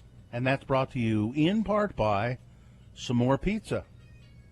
And if you've been injured by someone else's negligence, whether out walking, cycling, or driving, you deserve an advocate. That's what they do every day, guide you through the process. Speak with an attorney online 24/7 at utahadvocates.com. Boner candidate number 1 was Halloween vandalism, somebody throwing a jack-o'-lantern through a window at a home in American Fork. Boner candidate number 2, sit right back and you'll hear a tale. It's rich guys battling it out, being stupid with each other. And boner candidate number 3, he took the silver spoon out of his mouth just long enough to give his BS opinion. Jared Kushner, the president's son-in-law, employing racist stereotypes, questioning if black Americans, do they even really want to be successful? We give them the tools. I'm just not sure they want to be successful. Scott won a Diversion Eatery gift card, and the winner was, by a huge margin of votes, boner candidate number 3, Jared Kushner. Good choice. Now, that is your candidate for round 2, the winner. It goes forward to Boner Fight. It might be Boner of the Day. It will go up against the winner of round 1's voting. We did that at 7:20. We're going to take both of these winners and put them together. You're going to decide who Boner of the Day is at 9:20 this morning. That's when Boner Fight happens, and that's when you will decide Boner of the Day. And then Dave the Flower Guy, later in the week, will decide who Boner of the Week is. And we're still taking donations for Dave. If you go to our social media, you can find links to donate to the GoFundMe for Dave the Flower Guy. Or on x96.com, there's a link there if you don't have social media. We're trying to raise money to it's just living expenses for Dave, rent and that kind of thing. I got to check on it today, but there's a woman who listens to the show who said, I will pay Dave's rent for the month of November. So to give a cushion of time to get all the stuff together for Dave that we can. So I facilitated that, and I assume she's done. I'll check on it today. But I just thought that was a wonderful offer by just a listener who I said, have you ever met Dave? And she said, no, just heard him on the radio and think he's great. Nice. So, yeah. All right. Is this sponsored, Gina? Yes, Ran Life, your local mortgage experts, their knowledgeable team can find you the lowest fetch-in rates available and have you closed in an easy, streamlined e-close experience. RanLife.com.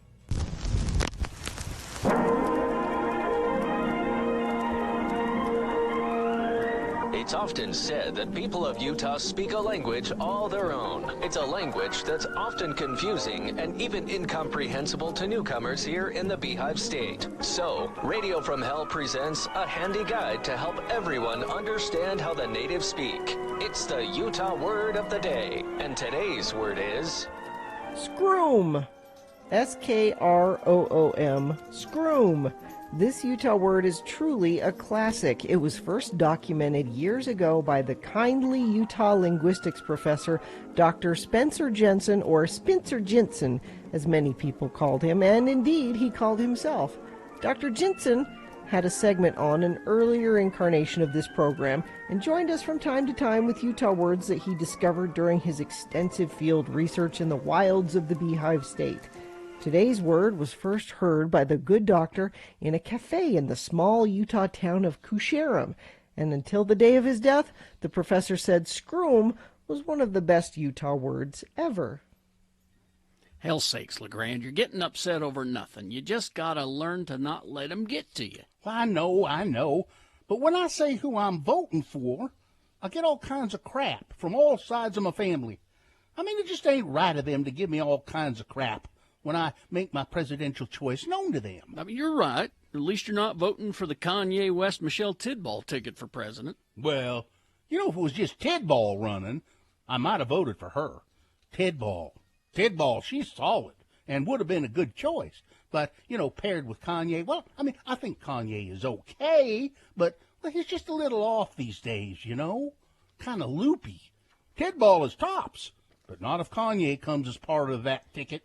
Well, then, so who do you pick, then? Who gets your vote for president this year? Seems to me the obvious choice is Princess Khadijah M. Jacob Fambro, running with Khadijah Miriam Jacob Sr. as the vice president. And you told your family, mother, father, brother, sister, all of them, that you're voting for the Princess Khadijah M. Jacob Fambro Jacob Sr. ticket for president and vice president this year. You actually told them that? I did. And they said I was crazy to do it. I was just throwing my vote away. Well, I said, I can't stand Trump, even though he does some stuff I like, you know, the economy and such. And Space Force. And I don't really like Joe because of all that malarkey about his kid and that. So how did you decide on them two you're voting for? Well, I just looked down the ballot, and I picked the most interesting names. You know they don't have a chance of winning, don't you? I mean, they're not even on the ballot in most states. They can't get the votes to be president. Well, they don't have a chance to win if everyone has an attitude like you. And my family is the same way.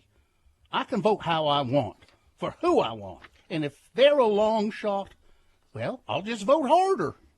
Whatever you say, partner. And you're right, no matter how futile or foolish it is, you can vote for whoever you want. But what about your family? What do they think of it?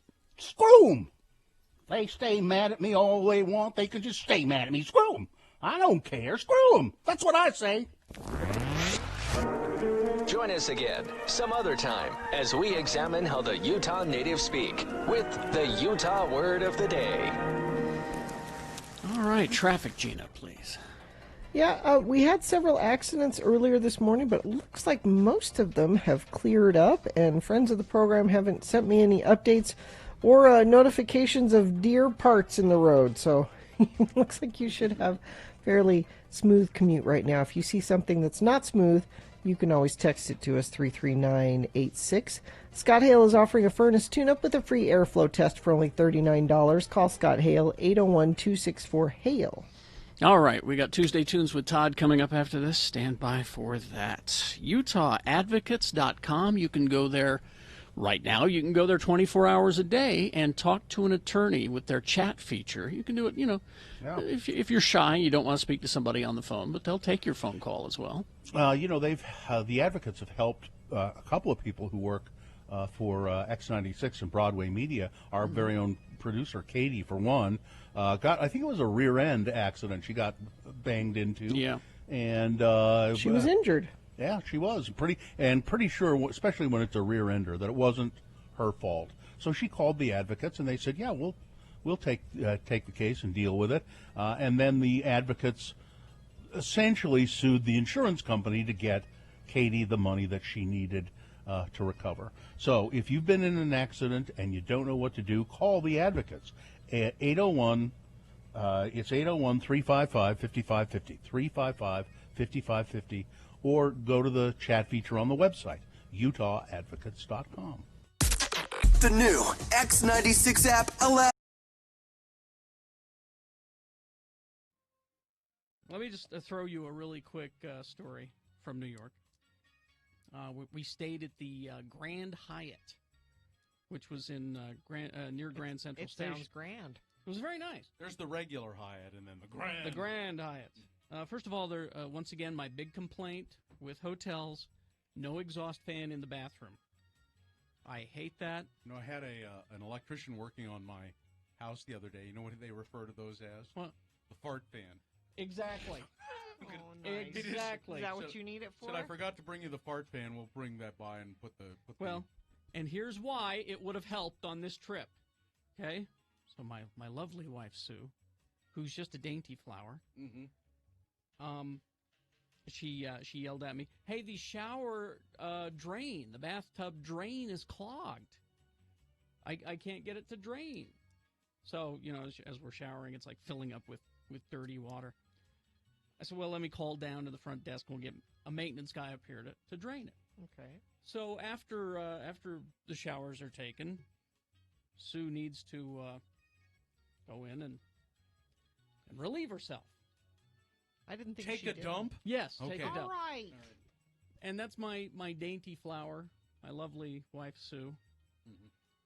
Man, she stunk up the place. Okay. Because when you travel, it's you're Rich food. I'm sure yeah, she okay. appreciates A lot of you rich. Well, discussing you this. know, she really bad. And again, there's no fart fan. It was an eye burner. Yeah, it was an eye burner, exactly. And again, no fart fan. So what happens is that she's still in there finishing up, and maintenance guy at the door. Right? Oh no, it's so embarrassing. It's so embarrassing. That's so embarrassing. So I said, yeah, there's a clogged. I opened the door, clogged drain in the tub, and he tries to move toward me like I'm going to go in. I said, no. So, she's in there. You really don't want to go in there. I said, Just she's say, in can there. you come back and? Well, I'd already put him off a half hour so we could shower. Why don't you sit down and have a drink? I should have done that. Yeah. I should have done that because we had some nice vodka in the room.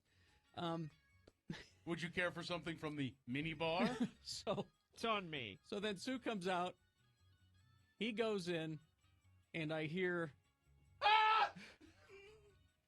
It went like this. You know, that Krusty the Clown kind of. And he's in there working, and then I hear, "It's all yours," and the front door slam. He's out. He didn't bother to say, here's what happened, or anything. It's all yours. Out the door. That would be a horrible job. He's got to do that all day. Well, at least he didn't. At least you didn't hear. I'm blind. That's what I thought I might hear. Because I'll be honest with you, man. Okay. Oh, all right. It was awful. Yeah. I'm sure she appreciates this conversation. Did you clear that story with her? Honestly, guess I should have. Yeah. You didn't. You didn't. See, if I were going to tell a story like that about my You'd wife, clear it. I would. I would say, "Do you mind if?" And I just wouldn't. And my guess is she would say, "I'd rather you didn't," and then I wouldn't. But did you get texted? Yeah. Are you in trouble? Once again, I'm jealous. Huh? How am I jealous? It did not smell that bad, and he made no sigh. Hon, you didn't hear the sigh. I'm sorry. You didn't hear the sigh. It was audible. maybe that was just he was letting all of his breath out so that he could hold it for the entire That's time. what it was. Or he was bending over to the tub. Yeah. You know how you do. Yeah. All I'm right. sure that's what it was. I'm dead.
With Todd on X96, ran from hell. Boy, just diving right in there, are we? No pay breaks, people. No pay breaks. Time's a waste in here. I mean, time's a waste. Well, we've got in the studio with Nick, we've got an adorable puppy who I think she needs to have a pee break. I think Biscuits needs a pee break. So, and Nick's helping out today because Katie had an exposure. She's fine. But because Nick is helping us out, he said I have to bring my dog to work today, and that's okay. That's one of my favorite kids' books too, by the way, Todd. Biscuits Needs a Pee Break. Love that book. All right, well, let's write that after we're done here today. That'd be a bestseller for sure. Yeah. All right. One day, Biscuits needed a pee break. Todd, of course, Todd Newcomb, the program director and dog lover at X96. He comes in every Tuesday with a tune for us. And what have you selected today? This one is from another local band that we've been friends with for a good couple of years, the Aces out of Utah County. Oh, yeah. They've been been busy, doing things and prior to everything, touring and everything else. But some new music on the way from them. I don't know if there's like a full album coming or what the plan is, probably because they're obviously not able to tour, so they've been, writing. And I know they're about to film the video for this song here because the song happens to be called 801, and it's all about Utah and growing up in Utah. Now, I can't remember. Are they just friends or are they sisters? Do you remember? I think it's they're both. Friends. Maybe both. Okay. I think there's like a couple sisters and their friend or something like that. Yep. Anyway, the Aces, yeah. All right, so Very here nice we go. Very nice people. It's Tuesday Tunes with Todd. The band is the Aces. The song is 801 X96.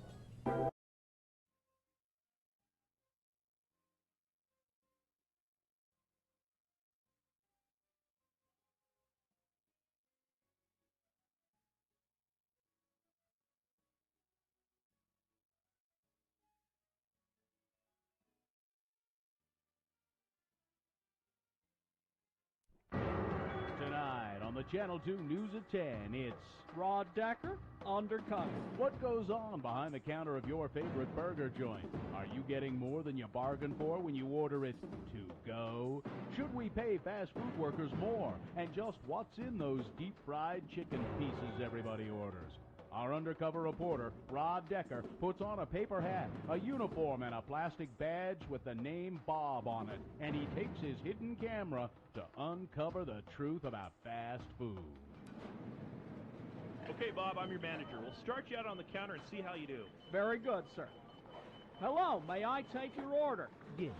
I'll have a big burger, a 6-piece chicken thing, and a large root beer. Would you like fries with that? No. If I had wanted fries, I would have asked for fries. So what you're telling me is that you don't want fries with your order. That is what I said, isn't it? Bob, you're slowing us down here. The customers are backing up. Let's move you over to fries for a bit. You work out there. We might be able to promote you to grill. You screw up, buddy, you're out of here. Okay, then. Oh, hey, Bob, I'm Ted. Welcome to Fries. Pay no attention to the assistant manager. One community college management course, and he thinks he's Ray Kroc. I see. So what's your story? I just need some spare cash. I don't see myself cleaning out the shake machine 10 years from now. Hey, Bob, Bill's brother here is smuggling a keg back from Evanston. Big beer bash tonight. You want to come? So what you're saying is that there will be an illegal supply of alcoholic beverages available tonight. Yeah. Hey, wait a minute. You're Rod Decker, the Channel 2 news guy. Hey, everybody, it's Rod Decker. I'm afraid you're mistaken. My name is Bob. I'm just an everyday high school student trying to get by on minimum wage. Hey, you are Rod Decker. Give me that paper hat. Did anyone tell him what's in the deep-fried chicken pieces? No. Good. Now back to work, all of you. There you have it. Fast food workers seem to be highly trained professionals. The weak links, like me, get weeded out in a hurry due to first-rate management techniques. As for minimum wage, it seems to be enough for these kids to have beer money. And the deep-fried chicken pieces are still a mystery to me. This is Rod Decker, Undercover, KUTV News.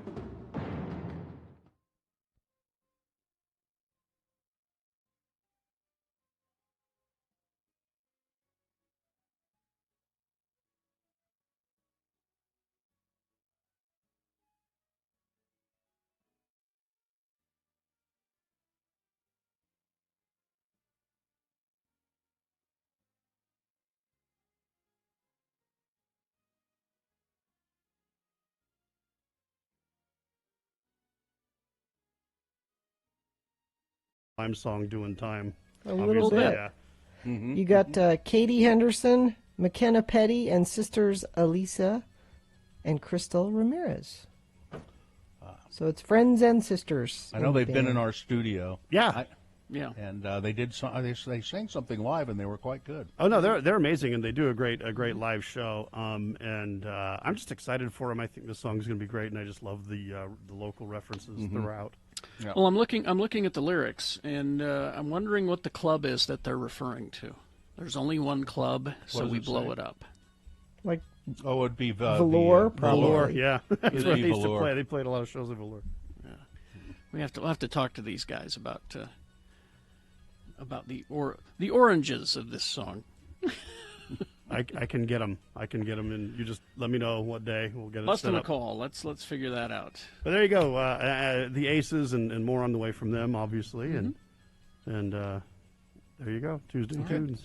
All right, Todd. Tuesday very much. Turns with Todd on X96. Van for Pal. So now, are you going to take Nick's dog out to go potty? Well, I prefer that I run the board while Nick takes the dog out in case she poops, because I don't want to have to deal with that. No, you shouldn't have to deal with that. She's already got her poops out of the way this morning, so that's not a problem. Biscuits has done the biscuits. Okay, but what about you, Nick? Are yours out of the way? Because I'm not cleaning up after either of you. That's a 10:45 problem. Okay. We'll cross that bridge when we get to it. All right. Wow, you're waiting until 10:45 After the meeting. That's a post-meeting meeting. Do you have the poop chat sweeper ready? Anybody? Not me. Oh, I don't have it ready. It's I'm poop sorry. chat on Radio from Hell. I do have a poop chat item that we should maybe get to if we don't get to it today or tomorrow. It's a study about whether it's about women and they need to start discussing poop. Their poop. Why? I don't want to talk about poop. Well, you do need to, and you should, and it's a whole thing. All right. It's Poop Chat on X96 Radio from Hell. Women have so much to say about poop. It says here, I have nothing to say. They're just afraid to say it. That needs to change. This is, by the way, what passes for being number one in the mornings. Yeah. It's Poop Chat on X96 Radio from Hell. We'll save that for prime time. There's your big ratings right there. Okay. That's my most Thanks, dramatic Todd. version. Be of sure that. and let me know, because I good laugh when you do that. All right, thank you very much, Todd. Todd needs an alert when poop chat is coming up. Poop alert. Maybe if there was like a signal we could send up, I don't know. Well, the blood flow is immediate when Immediate. All right, we'll take a break. Thank you, Todd. We'll see you at the meeting. We'll take a break. We will be back with boner fights and a reasonable amount of news coming up after these X96. There are 80,000 uninsured.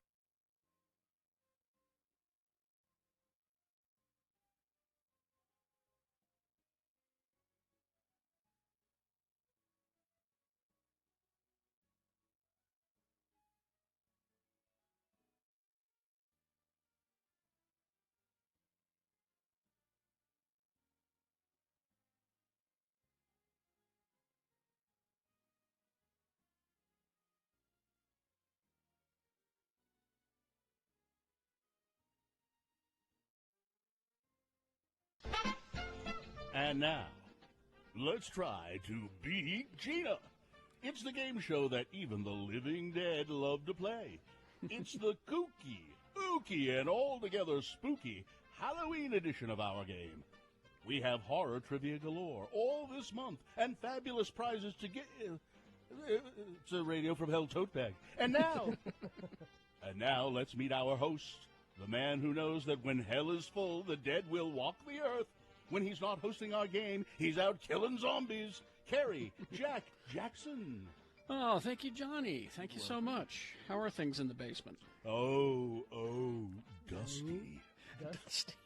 How do you keep your pipes working so well in all that dust, Johnny? I thrive on dust. Oh, okay. The announcer anomaly, that is Johnny. All right.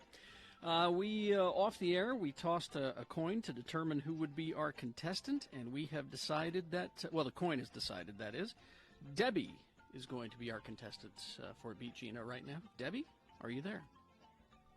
I am. Good morning. Hi, Debbie.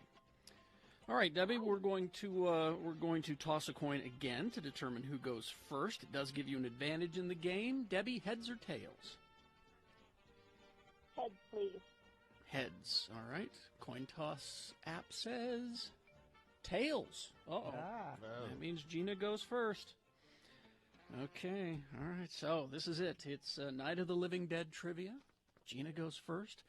Debbie, this means that this question is solely for Gina. She gets to answer it without any interference from you, like Orange 45. Don't step in there. Shut up, man. Don't make me say it, Debbie. But if she gets it wrong, you get a chance to steal the point away by answering the question correctly. So pay attention, even though it's not your question. Gina. Yes. Oh, first person to 3 points wins. As she fled from the cemetery zombie, okay, Barbara crashed the car that she and Johnny had arrived in.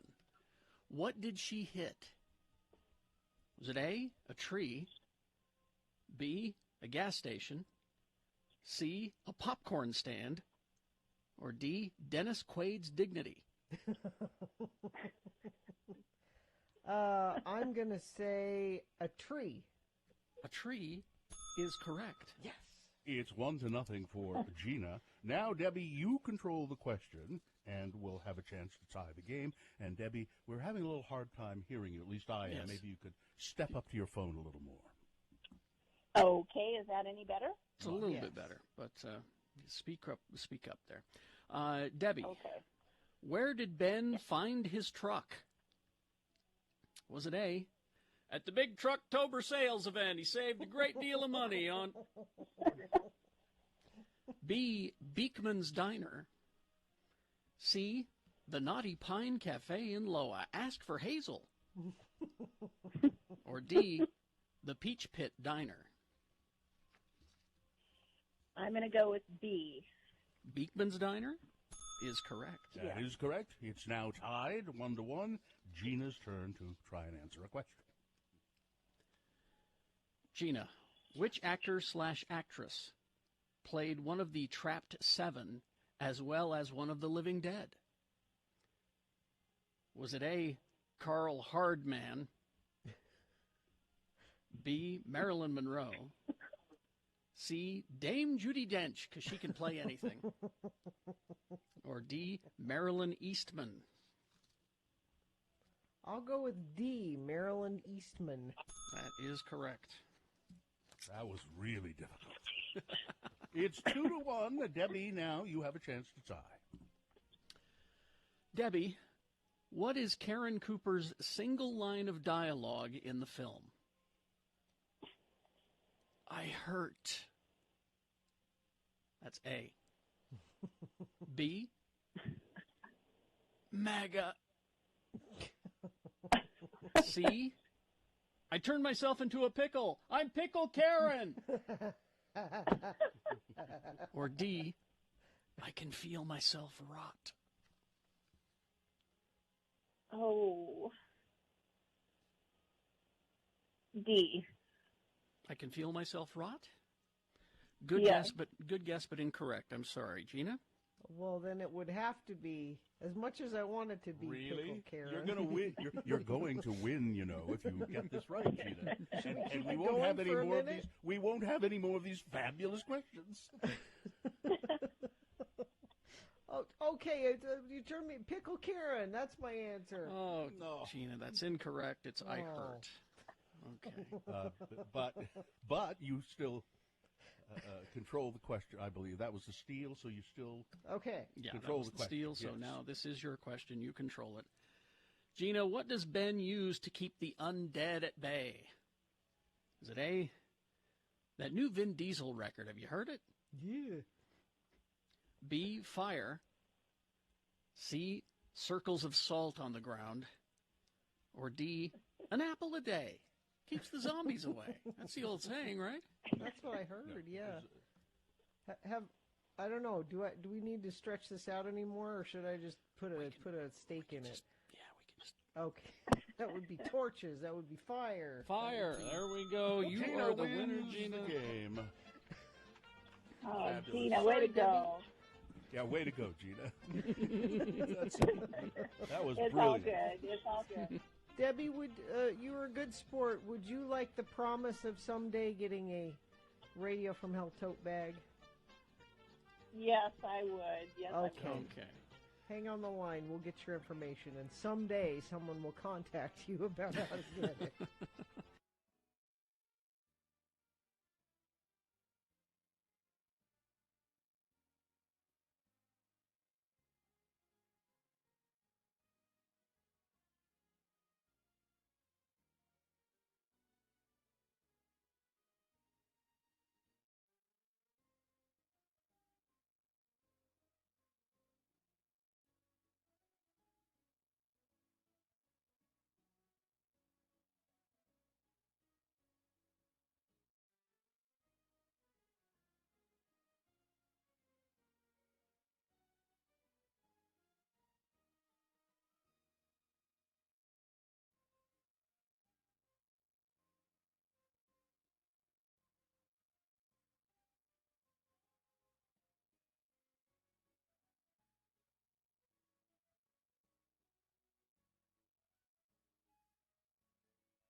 Okay, let's get to, well, we got Boner Fight coming up here in about 7 minutes or so.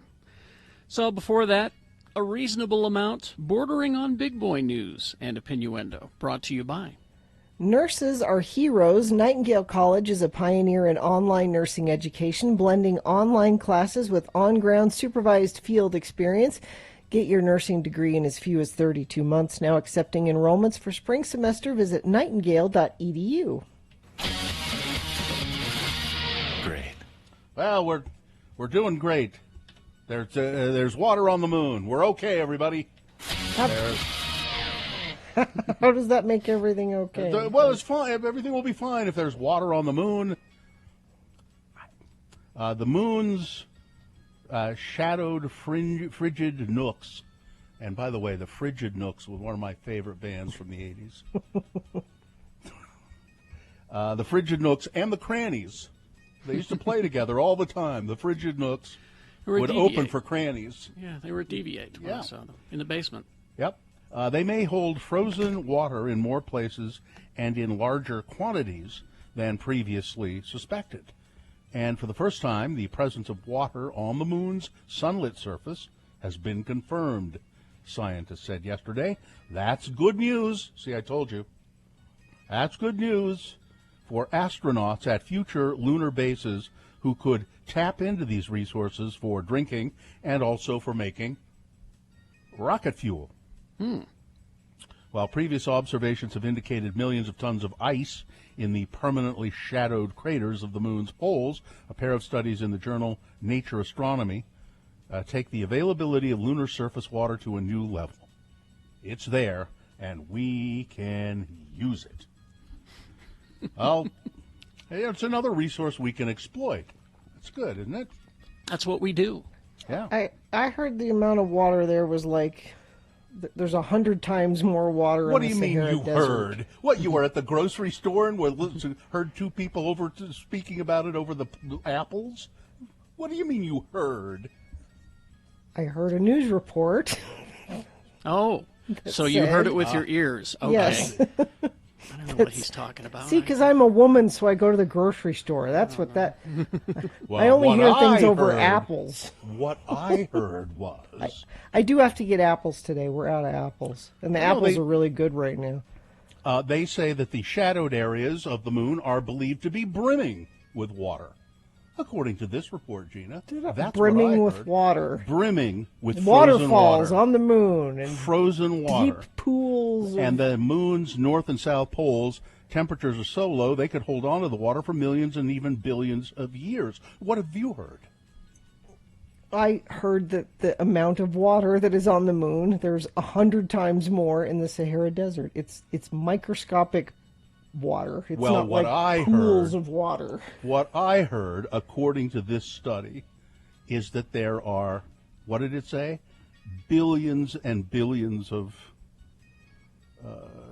lots of it. There's lots of it. That's what this study's, that's what I heard. Yeah, they're going to make a Dasani plant up there. Exactly. It's going to be That moon water, it's the best water. Is Coca-Cola getting rid of that? They're getting rid of like 300 brands that they control. Really? I don't think they'd get rid of Dasani. Dasani seems like. I mean, it's mentioned in the WAP song.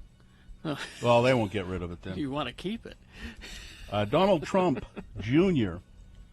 posed in front of a Don Jr. 2024 sign in Nevada on Saturday, posted the picture online, and then added, and then he said, "I'm waiting for the liberals' heads to start exploding." I'm going to run for president in 2024. That's what he'll run on, is owning the libs. Yeah. That will be his platform. Yep. He won't have any sort of policies or anything like that. It's just to own the libs. And he will run. Yeah. But we need to put him in jail before that, so that. Speaking of jail for a Trump, a federal judge has ruled today. I mean, this is what I heard, that President. At the grocery store over apples? No, I was in the coffee aisle. I was reaching for a can of MJB coffee, and I heard this. A federal judge has ruled that President Trump can be personally sued for defamation in connection with his denial while in office of a decades-old rape allegation. The judge, Lewis Kaplan of Federal District Court in Manhattan, ruled that the Justice Department's attempt to keep the case, step into the case and defend the president and his ruling means that for the moment, a lawsuit by writer E. Jean Carroll can move forward against Mr. Trump Lock him up. In his capacity as a private citizen. So this happened when he was a private citizen. Ms. Carroll has accused Mr. Trump of raping her in an apartment store dressing room in the 90s. Her lawsuit claims he harmed her reputation when he later denied the attack. Last month, the Justice Department intervened on Trump's behalf in the suit, which had been filed in state court in New York. They cited a law designed to protect federal employees against litigation stemming from the performance of their duties. The federal judge now has said, well, he was a private citizen when this happened. Had nothing to do with the performance of his duties, and so the lawsuit can go forward.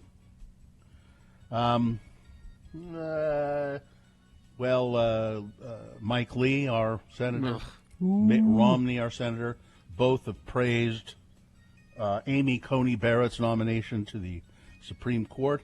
And I'll read you what Mike Lee said about Amy Coney Barrett. Judge Barrett understands that lawmaking by unelected judges is inconsistent with the Constitution and usurps the prerogatives of the legislative branch. She will be a justice whose approach to the law, abstaining from policymaking from the bench, deferring to Congress and the states, will ease divisions and allow the federalism envisioned by our founders to serve the needs of our pluralistic society. These are words right out of the Federalist Society's pages. And if you That's if you who wanna, picked her. That's yeah. who Yeah. And if ultra conservative right-wing group. And Mike Lee is a member of the Federalist Society, a prominent member of the Federalist Society, and often espouses their theories and thoughts. I'm old enough to remember when the GOP was against activist judges. I remember that. We told you the Salt Lake Tribune is going to stop printing a daily edition of the paper at the end of this year. They will be going to a once-a-week printed paper. It will come out on Sundays. They'll keep the online daily, but they will get rid of it. I think I said earlier that there will be layoffs associated with this. Well, not at the Salt Lake Tribune. Apparently, there will be layoffs at the Deseret News because of it. And I don't know what happens is there's a joint partnership between the Tribune and the Deseret News where they shared printing facilities and advertising. And with this new, they're going to contract out printing now, and so that is why Deseret News is said they're going to have to lay, and they already did. They laid off like 3 or 4 sports reporters of all things, and they've already done it. Well, it'll be interesting. The Trib says we won't lay anybody off. We'll shift things around. I just think it's a shame. No more daily paper. Yeah. And finally, this. How much time do we have? Well, we're out of time. Actually. Okay. Then I won't even. then I won't even do finally this. Then I can't give Bill the information from NASA about the Sahara Desert that I saw. I can't do that. Well, we still have a half hour of the show left. Okay, so. good. It's Boner Fight with Radio from Hell on X96. But boners wait for no one. This is the winner from round 1 going against the winner from round 2. Back in the 7 o'clock hour, this is the one that beat everything. We're going to have to check every one of you. Women on a Qatar Airways flight was parked on the tarmac in Qatar, at Doha, and authorities found a baby that had been abandoned in a restroom in the airport. And so they took all of the women, 30 women, off of this plane, most of them bound for Australia, all of them bound for Australia, and many of them Australian, as you might expect. Took them off the plane, said, get your passport, come off the plane. We're going to check every single one of you to see if you've recently given birth, because we are determined to find the woman who left this baby. That goes up against number 2.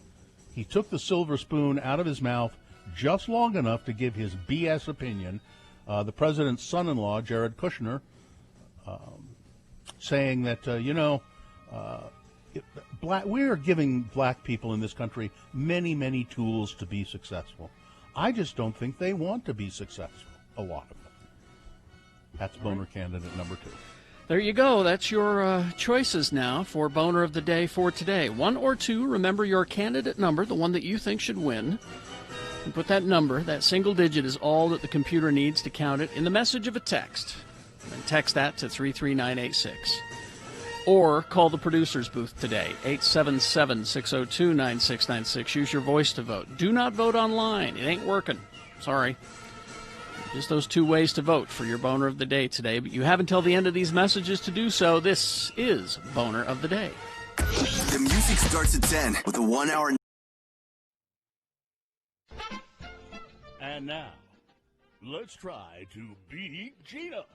It's the game show that even the living dead love to play. It's the kooky, ooky, and altogether spooky Halloween edition of our game. We have horror trivia galore all this month and fabulous prizes to get. It's a Radio from Hell tote bag. And now, let's meet our.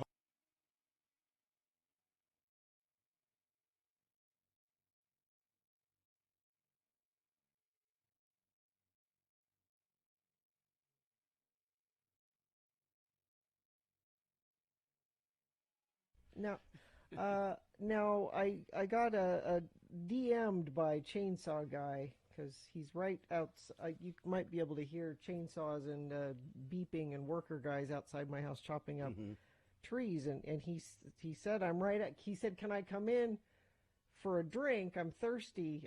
Don't worry, I'll wear my mask, and if you guys don't mind if I bring him in for a minute. He wanted to say hi. Well, okay. Is it safe? I mean, well, can I see him? Where is he? All right. Go to x96.com/live. You can I can't see him. Where is he? He's right there. What? Oh, there he is. He's apparently at Carrie's. How can you tell with the split screen technology? I'm not. Wait a minute. He's in my house. That's Chainsaw Is that your Guy house? at my house. Yeah, sure. Sure, as far as you know. Okay. Hi, Chainsaw Guy.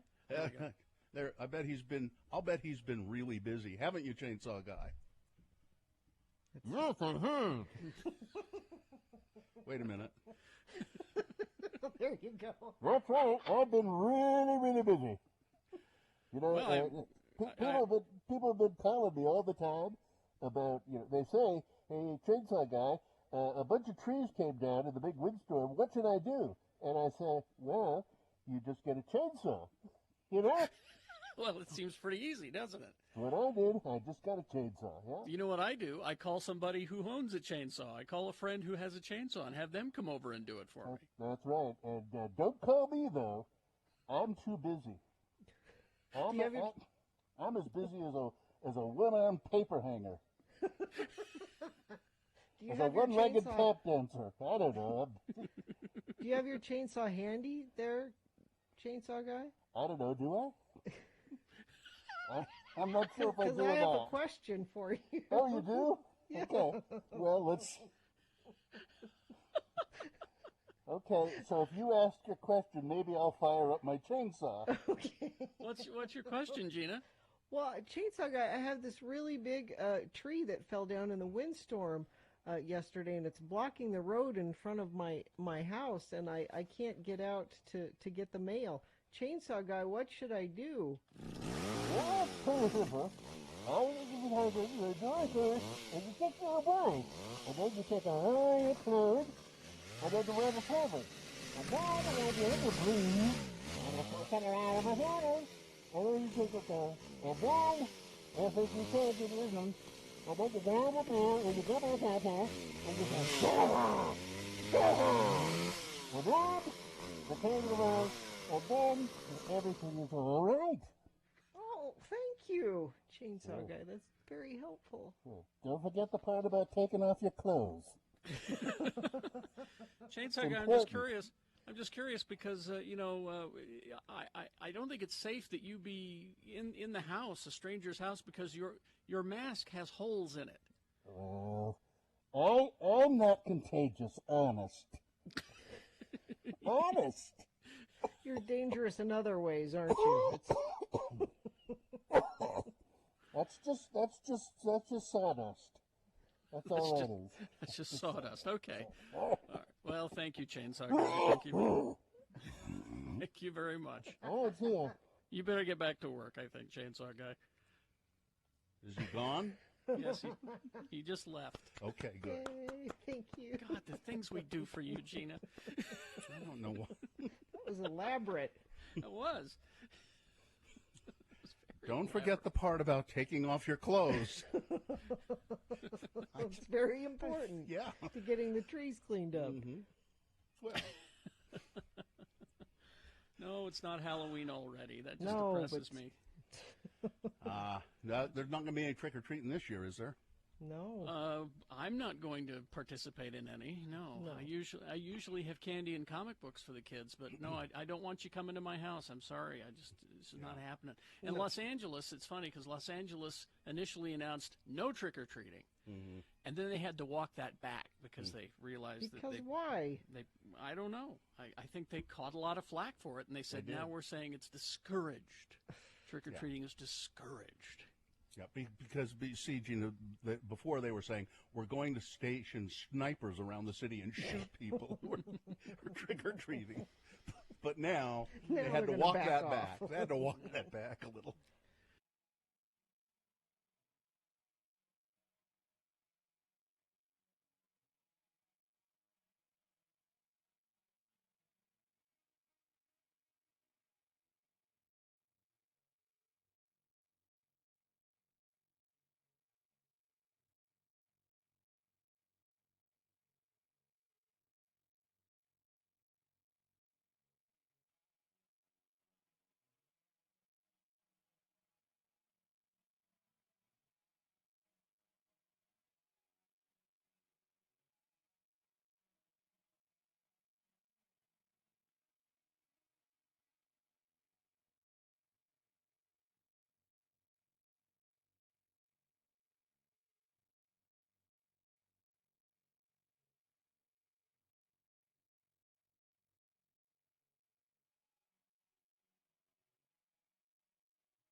of the day. And it's brought to you in part by a pizza.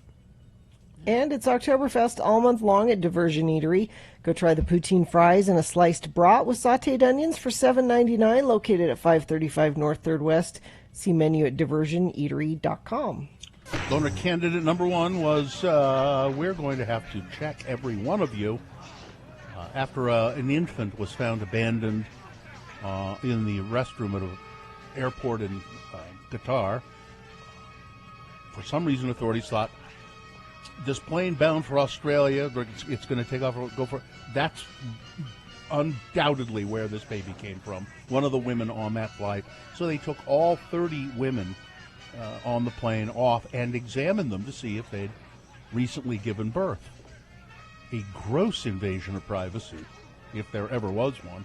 By the way, I did a little more research and found that the infant that was found was turned over to authorities, is in good health, and remains unidentified. That went up against number two. He took the silver spoon out of his mouth just long enough to give his BS opinion about black people in America. Jared Kushner.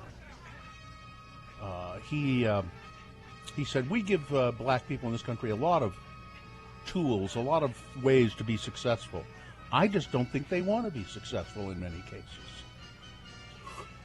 Okay. They complain, he also says. Yeah, they complain a lot that we don't give them enough. This is so painfully racist. Yeah. It's not even trying to hide. And not the even winner, trying to couch it another way. It was a good fight. A lot of votes for both candidates, but winning fairly handily in the long run. Boner candidate number one, we're going to have to check every one of you. All right. That's the boner of the day for today, October 27. Go ahead, Nick, hit that if you would. And the following is a sponsored feature. Let's talk to Christina Davis from the Department of Workforce Services. Hi, Christina Davis. How are you?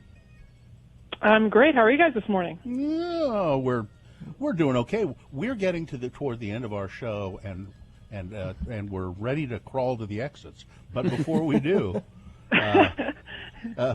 we should chat with you a little bit about. It's interesting in the pandemic that's going on here, and there are a lot of disruptions in the economy, but there are jobs available for the taking, aren't there? Yeah, there are. Of course, lots of people's jobs have been affected. We know that, tons and tons. We've had more than 300,000 people who have filed for unemployment in Utah over the last few months. Our unemployment rate is, compared to the rest of the country, is doing pretty good. It's at 5%. But if you're one of those people, that doesn't really mean that much, you know.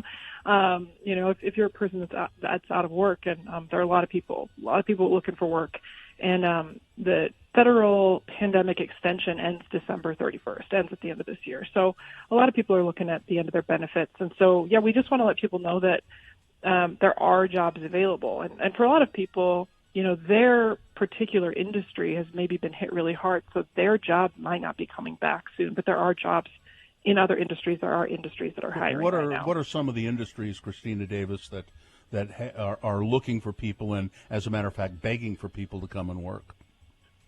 Yeah, you know, we identified some of the top growing great industries in Utah and worked with them to find what jobs they're kind of the most desperate to hire for. So these are industries like information technology, finance and banking, construction, healthcare, manufacturing, and then some other kind of specific things like warehouse, sales, and customer service. They're all in high demand right now. What do you do if you are if your job has been eliminated or you've been laid off because of the pandemic, and you'd like to go work in one of these fields, but you know, you don't think, geez, I don't know if I'm qualified to do this kind of stuff. Yeah. Is there training available?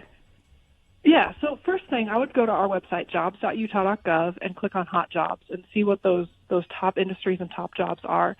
And for some of these industries, they'll give you on-the-job training. They're really looking for people, and they're happy to hire you and then train you on the job. And for others, you may need to do some kind of program. I mean, for example, you know, in the IT industry, coding is still really in high demand, and you can do, there are lots of, 6-week or ish programs that you can do for coding. And if you've lost your job because your industry has been really hit hard by the pandemic, there's a pretty good chance that at the Department of Workforce Services that we can help pay for your training. To do a program like that, or to get some training to go work on a construction site, or get you the equipment that you need to be outfitted to work on a construction site, things like that. So yeah, go to the website, see what kind of jobs are out there, see what's interesting, and then give us a call or come into one of our offices, and let's see if we can help you get the training you need to get that job in the new industry. We're running out of time. Can you tell us about this virtual job fair on Thursday? You bet. Yes, we have statewide virtual job fair on this Thursday. It's 10 to 1, and so that means you just can participate from your computer or from your phone at home. You just pre-register for that at jobs.utah.gov. And that's a chance to meet, again, from the comfort of your own home with about 100 employers all around the state. Maybe you should still put on a tie, but, just do it at home, right? Dress for the job you want, Bill. Yeah. Well, I want a job selling ties, so Christina Davis, all of that's available at the website. What is it again? Jobs.utah.gov. Okay. All right.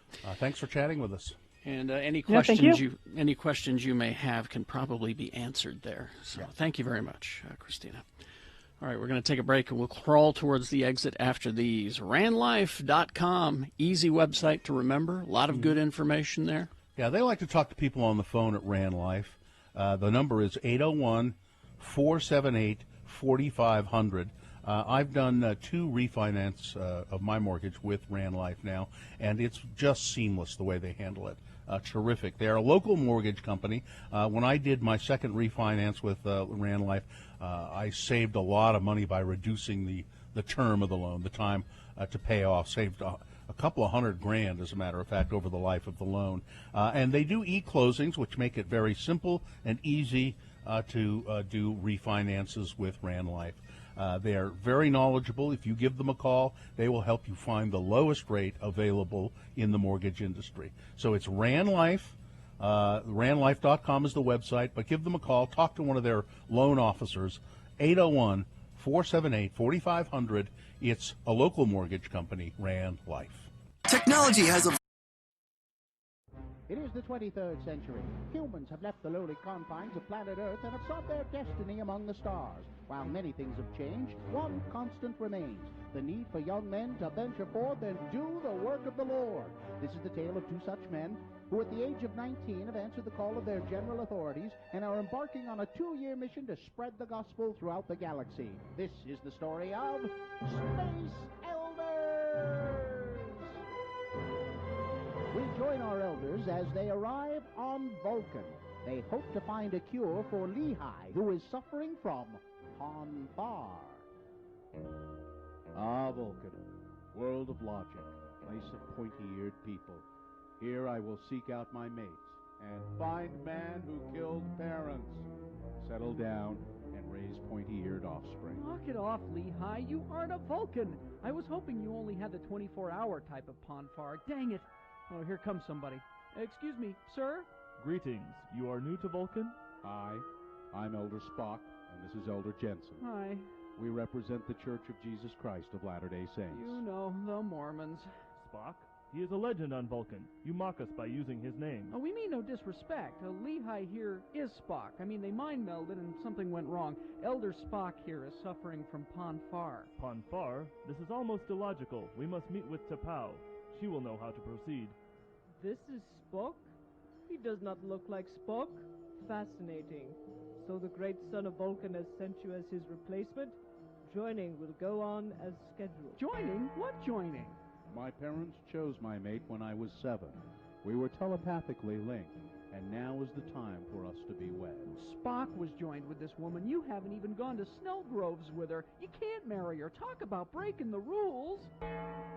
We are all gathered. We shall proceed. We are here to complete the joining of Spock and T'Pring. Unless there is anyone here who objects, the ceremony will commence. Excuse me, T'Pau, ma'am, I have a problem with this. Only Vulcans are allowed to protest. One more word out of you and I will have you removed from this holy place. Now, shall we begin? I protest. T'Pring, no. Why? I have chosen another to be my mate. I choose Elder Jensen. but I was to be the one you chose. A challenge has been made. T'Pring has chosen her companion and is her right. Let the combat to the death begin. Combat? To the death? Oh, come on, Lehigh Spock. You know I can take you in a fair fight. Be logical. Give up now before I have to hurt you. Hey, you cut my Mr. Max suit. Why, they ought to teach this at the MTC. Oh. We have our victor. Elder Spook shall wed T'Pring.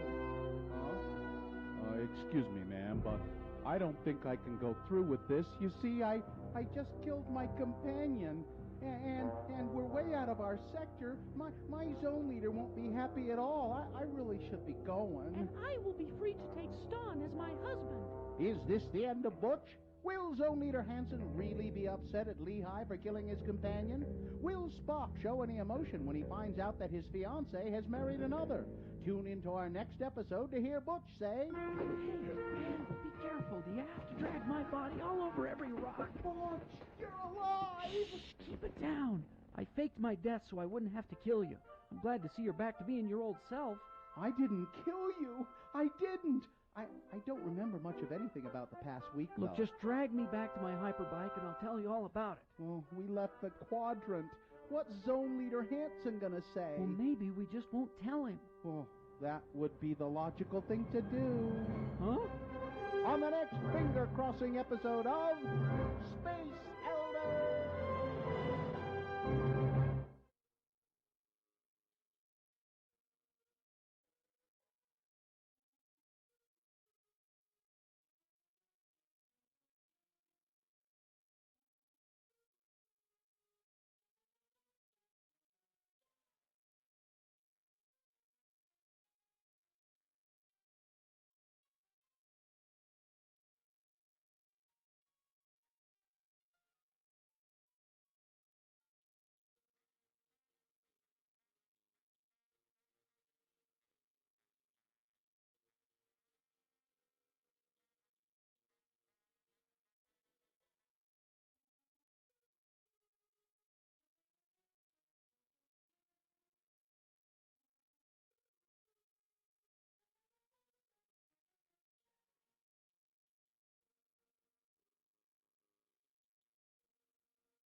Okay, 9:54. We just have a few minutes. Did you guys still have your leftovers that you?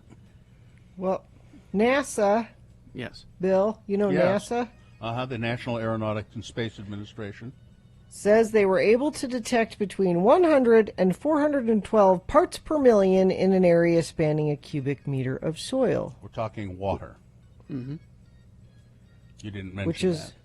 which is around the equivalent of a standard 12-ounce bottle of water. So in a cubic meter of soil, about a 12-ounce bottle of water. To put that in context, NASA points out that, quote, the Sahara Desert has 100 times the amount of water versus what they were able to detect on the moon. Well, I've got several articles here that say the amount of water recently discovered on the moon is more than there is in the Sahara Desert. The presence of water on the surface of the moon that is exposed to sunlight, it is believed that the ice could be hidden in craters, but now they have found it in direct sunlight. And this particular article said, and there's a woman quoted in here who's a NASA scientist, and her name is Jessica Sunshine.